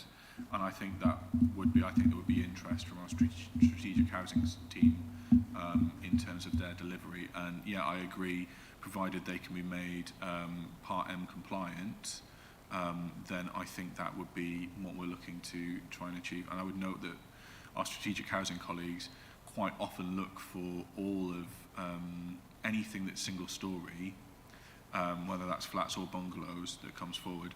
They want that to be provided as convertible, Part M convertible, so that if we have someone on the wait list who need something converted, then we can step in, convert, and then we have a property available for them. But at the same time, if we just have someone who has mobility issues that don't quite require that, we can leave it as is. Councillor Carter did, you know, he said, you know, when you think about it, you've got a block of flats and it's got an front entrance and a back entrance. And of course, if you're going to do that, then you need to start at the beginning and have the wider entrance, which would be compliant, so that you can get into the ground floor flat. So I think that's useful stuff to pick up for the future. Thank you. Can I also make carry on from something that Councillor Carter said and is mentioned in the Town Council comments about the sandwich bar and some sort of liaison with them and with proper communication with the Town Council. So we have had this sort of community liaison type condition. Can we put that here, that the whichever developer it is that takes on the site must have some sort of liaison with other local businesses and the other, you know, the police station, the health centre, the primary school, Town Council, all the sort of neighbouring people who've got an interest in it, basically, and have some sort of community liaison so that whatever they put on this site will work for them as well. Yeah, I think so. I think the construction method statement is a primary way to have that, to set up those communication pathways during construction and during development when things are probably going to be most disrupted. I think that makes perfect sense. So, anyone like to open the item for debate? Councillor Haddingham. Thank you. Well, you know, I really think this is a good development here, and I'm happy to propose that, you know, frankly, along with all the things that we've discussed just lately, that I'm happy to go along with the officer's recommendation for approval. I like the idea that we can put something in about the ground floor flats being accessible, and I like the amount of car park spaces. That's great. You know, I hate seeing new development and, you know, so many cars just parked half on the pavement and all the rest of it, and there just hasn't been enough parking, so I think that's a really good point, and I think we need to tie down the green credentials and all the rest of it, but apart from that, I think it's all good. Is that a formal proposal? So I need to find a seconder for that proposal. Councillor Warboys, did you want to say anything at the same time?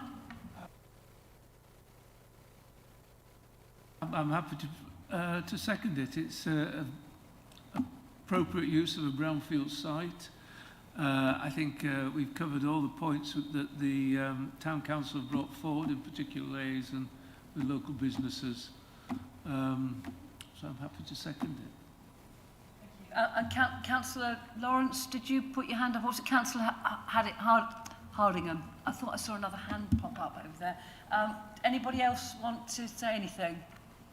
Well, I'll just comment because of course Truck East has moved to my ward, so I'm fully aware of where all the HGV movements have gone to. And yes, it was. I'll appreciate that the old A14 past Hawley New Street is a much bigger road than Violet Hill Road, but that does have a knock-on effect for HGVs travelling through Woolpit and Elmswell. But yes, that's probably slightly better than getting them off Violet Hill Road. So, and it is an employment site. It's a big employment site. It's got lots of lighting. But yeah, moving it out, that was not a best location for a truck servicing place. If only we had two-way access off the A14 at Lawn Farm, it would be even better. But we haven't, so I do think that this is a good use of an old brownfield site. As long as we can make sure that we've got all those green credentials and we've got some tree planting and some biodiversity improvement. And I would like to see the back end, the footpath entrance being secured by a condition, as well as the access and some sort of liaison group set up with the local businesses and Town Council. So I think this is, on the whole, a good development, and I hope we can make sure we've got all the right conditions here at outline stage, so that when it does come forward at reserve matters, we get something that we can be proud of. So has anybody else got anything to say? Councillor Matt. Yeah, I mean, the one note that I made reading the papers and so on is, you know, is to ask officers, you know, are you confident that putting 65 on this site is going to leave enough space to resolve the issues about parking layout, which is, I think, sort of commented and criticised, and the pedestrian connectivity and the landscaping and the public open space with, you know, play equipment. You know, it's very difficult to judge that. You know, with the rural ones, you know, we can sort of, well, let's look at the density and so on. So you, this is more difficult to kind of get your head around sometimes, because a lot of it's all the 65. A lot of it's packed into the blocks of flats, isn't it? So you know, you're confident that 65 is okay, comfortable, good design.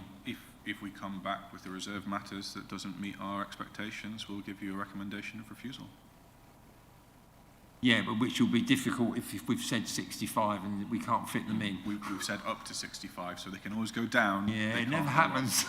They can't go up without fresh planning applications. No, so we have control of that, and if members were minded to approve the outline, then if we did get something that sought uplift, we'd either need to have clear and convincing justification, or we might want to say, well, actually, we've got a scheme for a lesser number on the site that we think is preferable, and that might be something to address then. But no, when we have detail of appearance, layout, scale, landscaping, there'll be an opportunity for members to run the rule over it as well, not just officers. Is there anything we want to write in now about the, you know, what I was saying in the questions, that to achieve the best biodiversity connectivity through to the cemetery, because cemeteries notoriously are really good for biodiversity, and it's almost there, school field in between only. Is there anything we need to write down at this stage? I think that could be covered within the enhancement scheme, the biodiversity enhancement scheme. I think we'd have some benefit coming forward as part of the landscaping for reserve matters, but in terms of delivering a complete corridor, we're probably slightly at the mercy of the school and whether or not they want to see that. But I take the point, and I think you know, that permissive path is already quite well treed. Anything we can do to improve the biodiversity of that area probably would be a positive as well.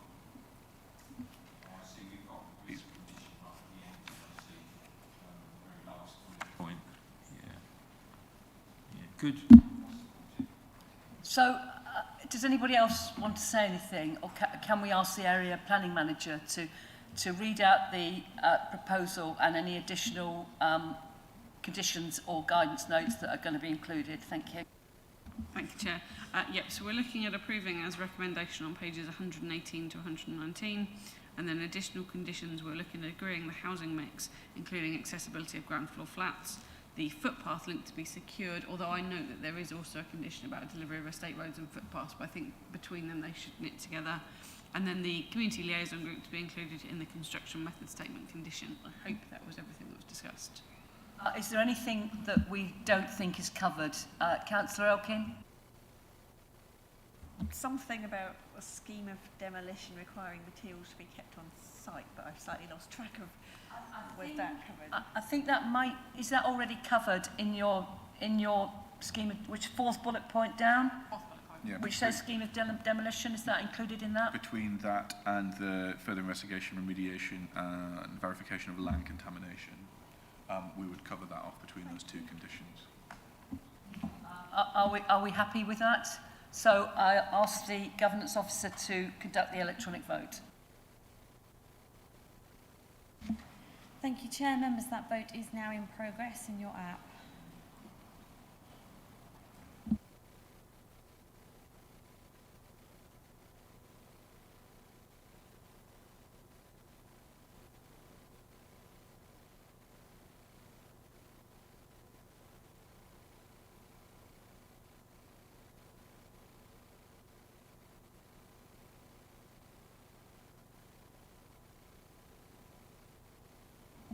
Thank you, members. Chair, that's 8 votes for. That's carried. Thank you. So we now move on to item 8 on our agenda, which is site inspection. Do we have any site inspection requests that need to be reported to committee? None received, Chair. Thank you. We now have the item number 9, which is to confirm the confidential minute of the Planning Committee meeting held on the 21st of June. Now, if there's anyone who wishes to discuss the contents of the confidential minute, we have to go into closed session. So if you are just happy to accept it, then I think we can not have to have the vote to exclude the public. So do any of you want to discuss anything that is in the confidential minutes? In which case, I think we can just have a proposer to accept them. Is that right? Yeah, so we just need a proposer and a seconder, Councillor Haddingham, and seconded by Councillor Matheson, that we accept those confidential minutes. And we can do this on a show of hands, apparently. So all those in favour of accepting the confidential minute? Brilliant. Thank you. Yes, that's unanimous. Thank you. Thank you. So I now formally close the meeting at 13:40. And see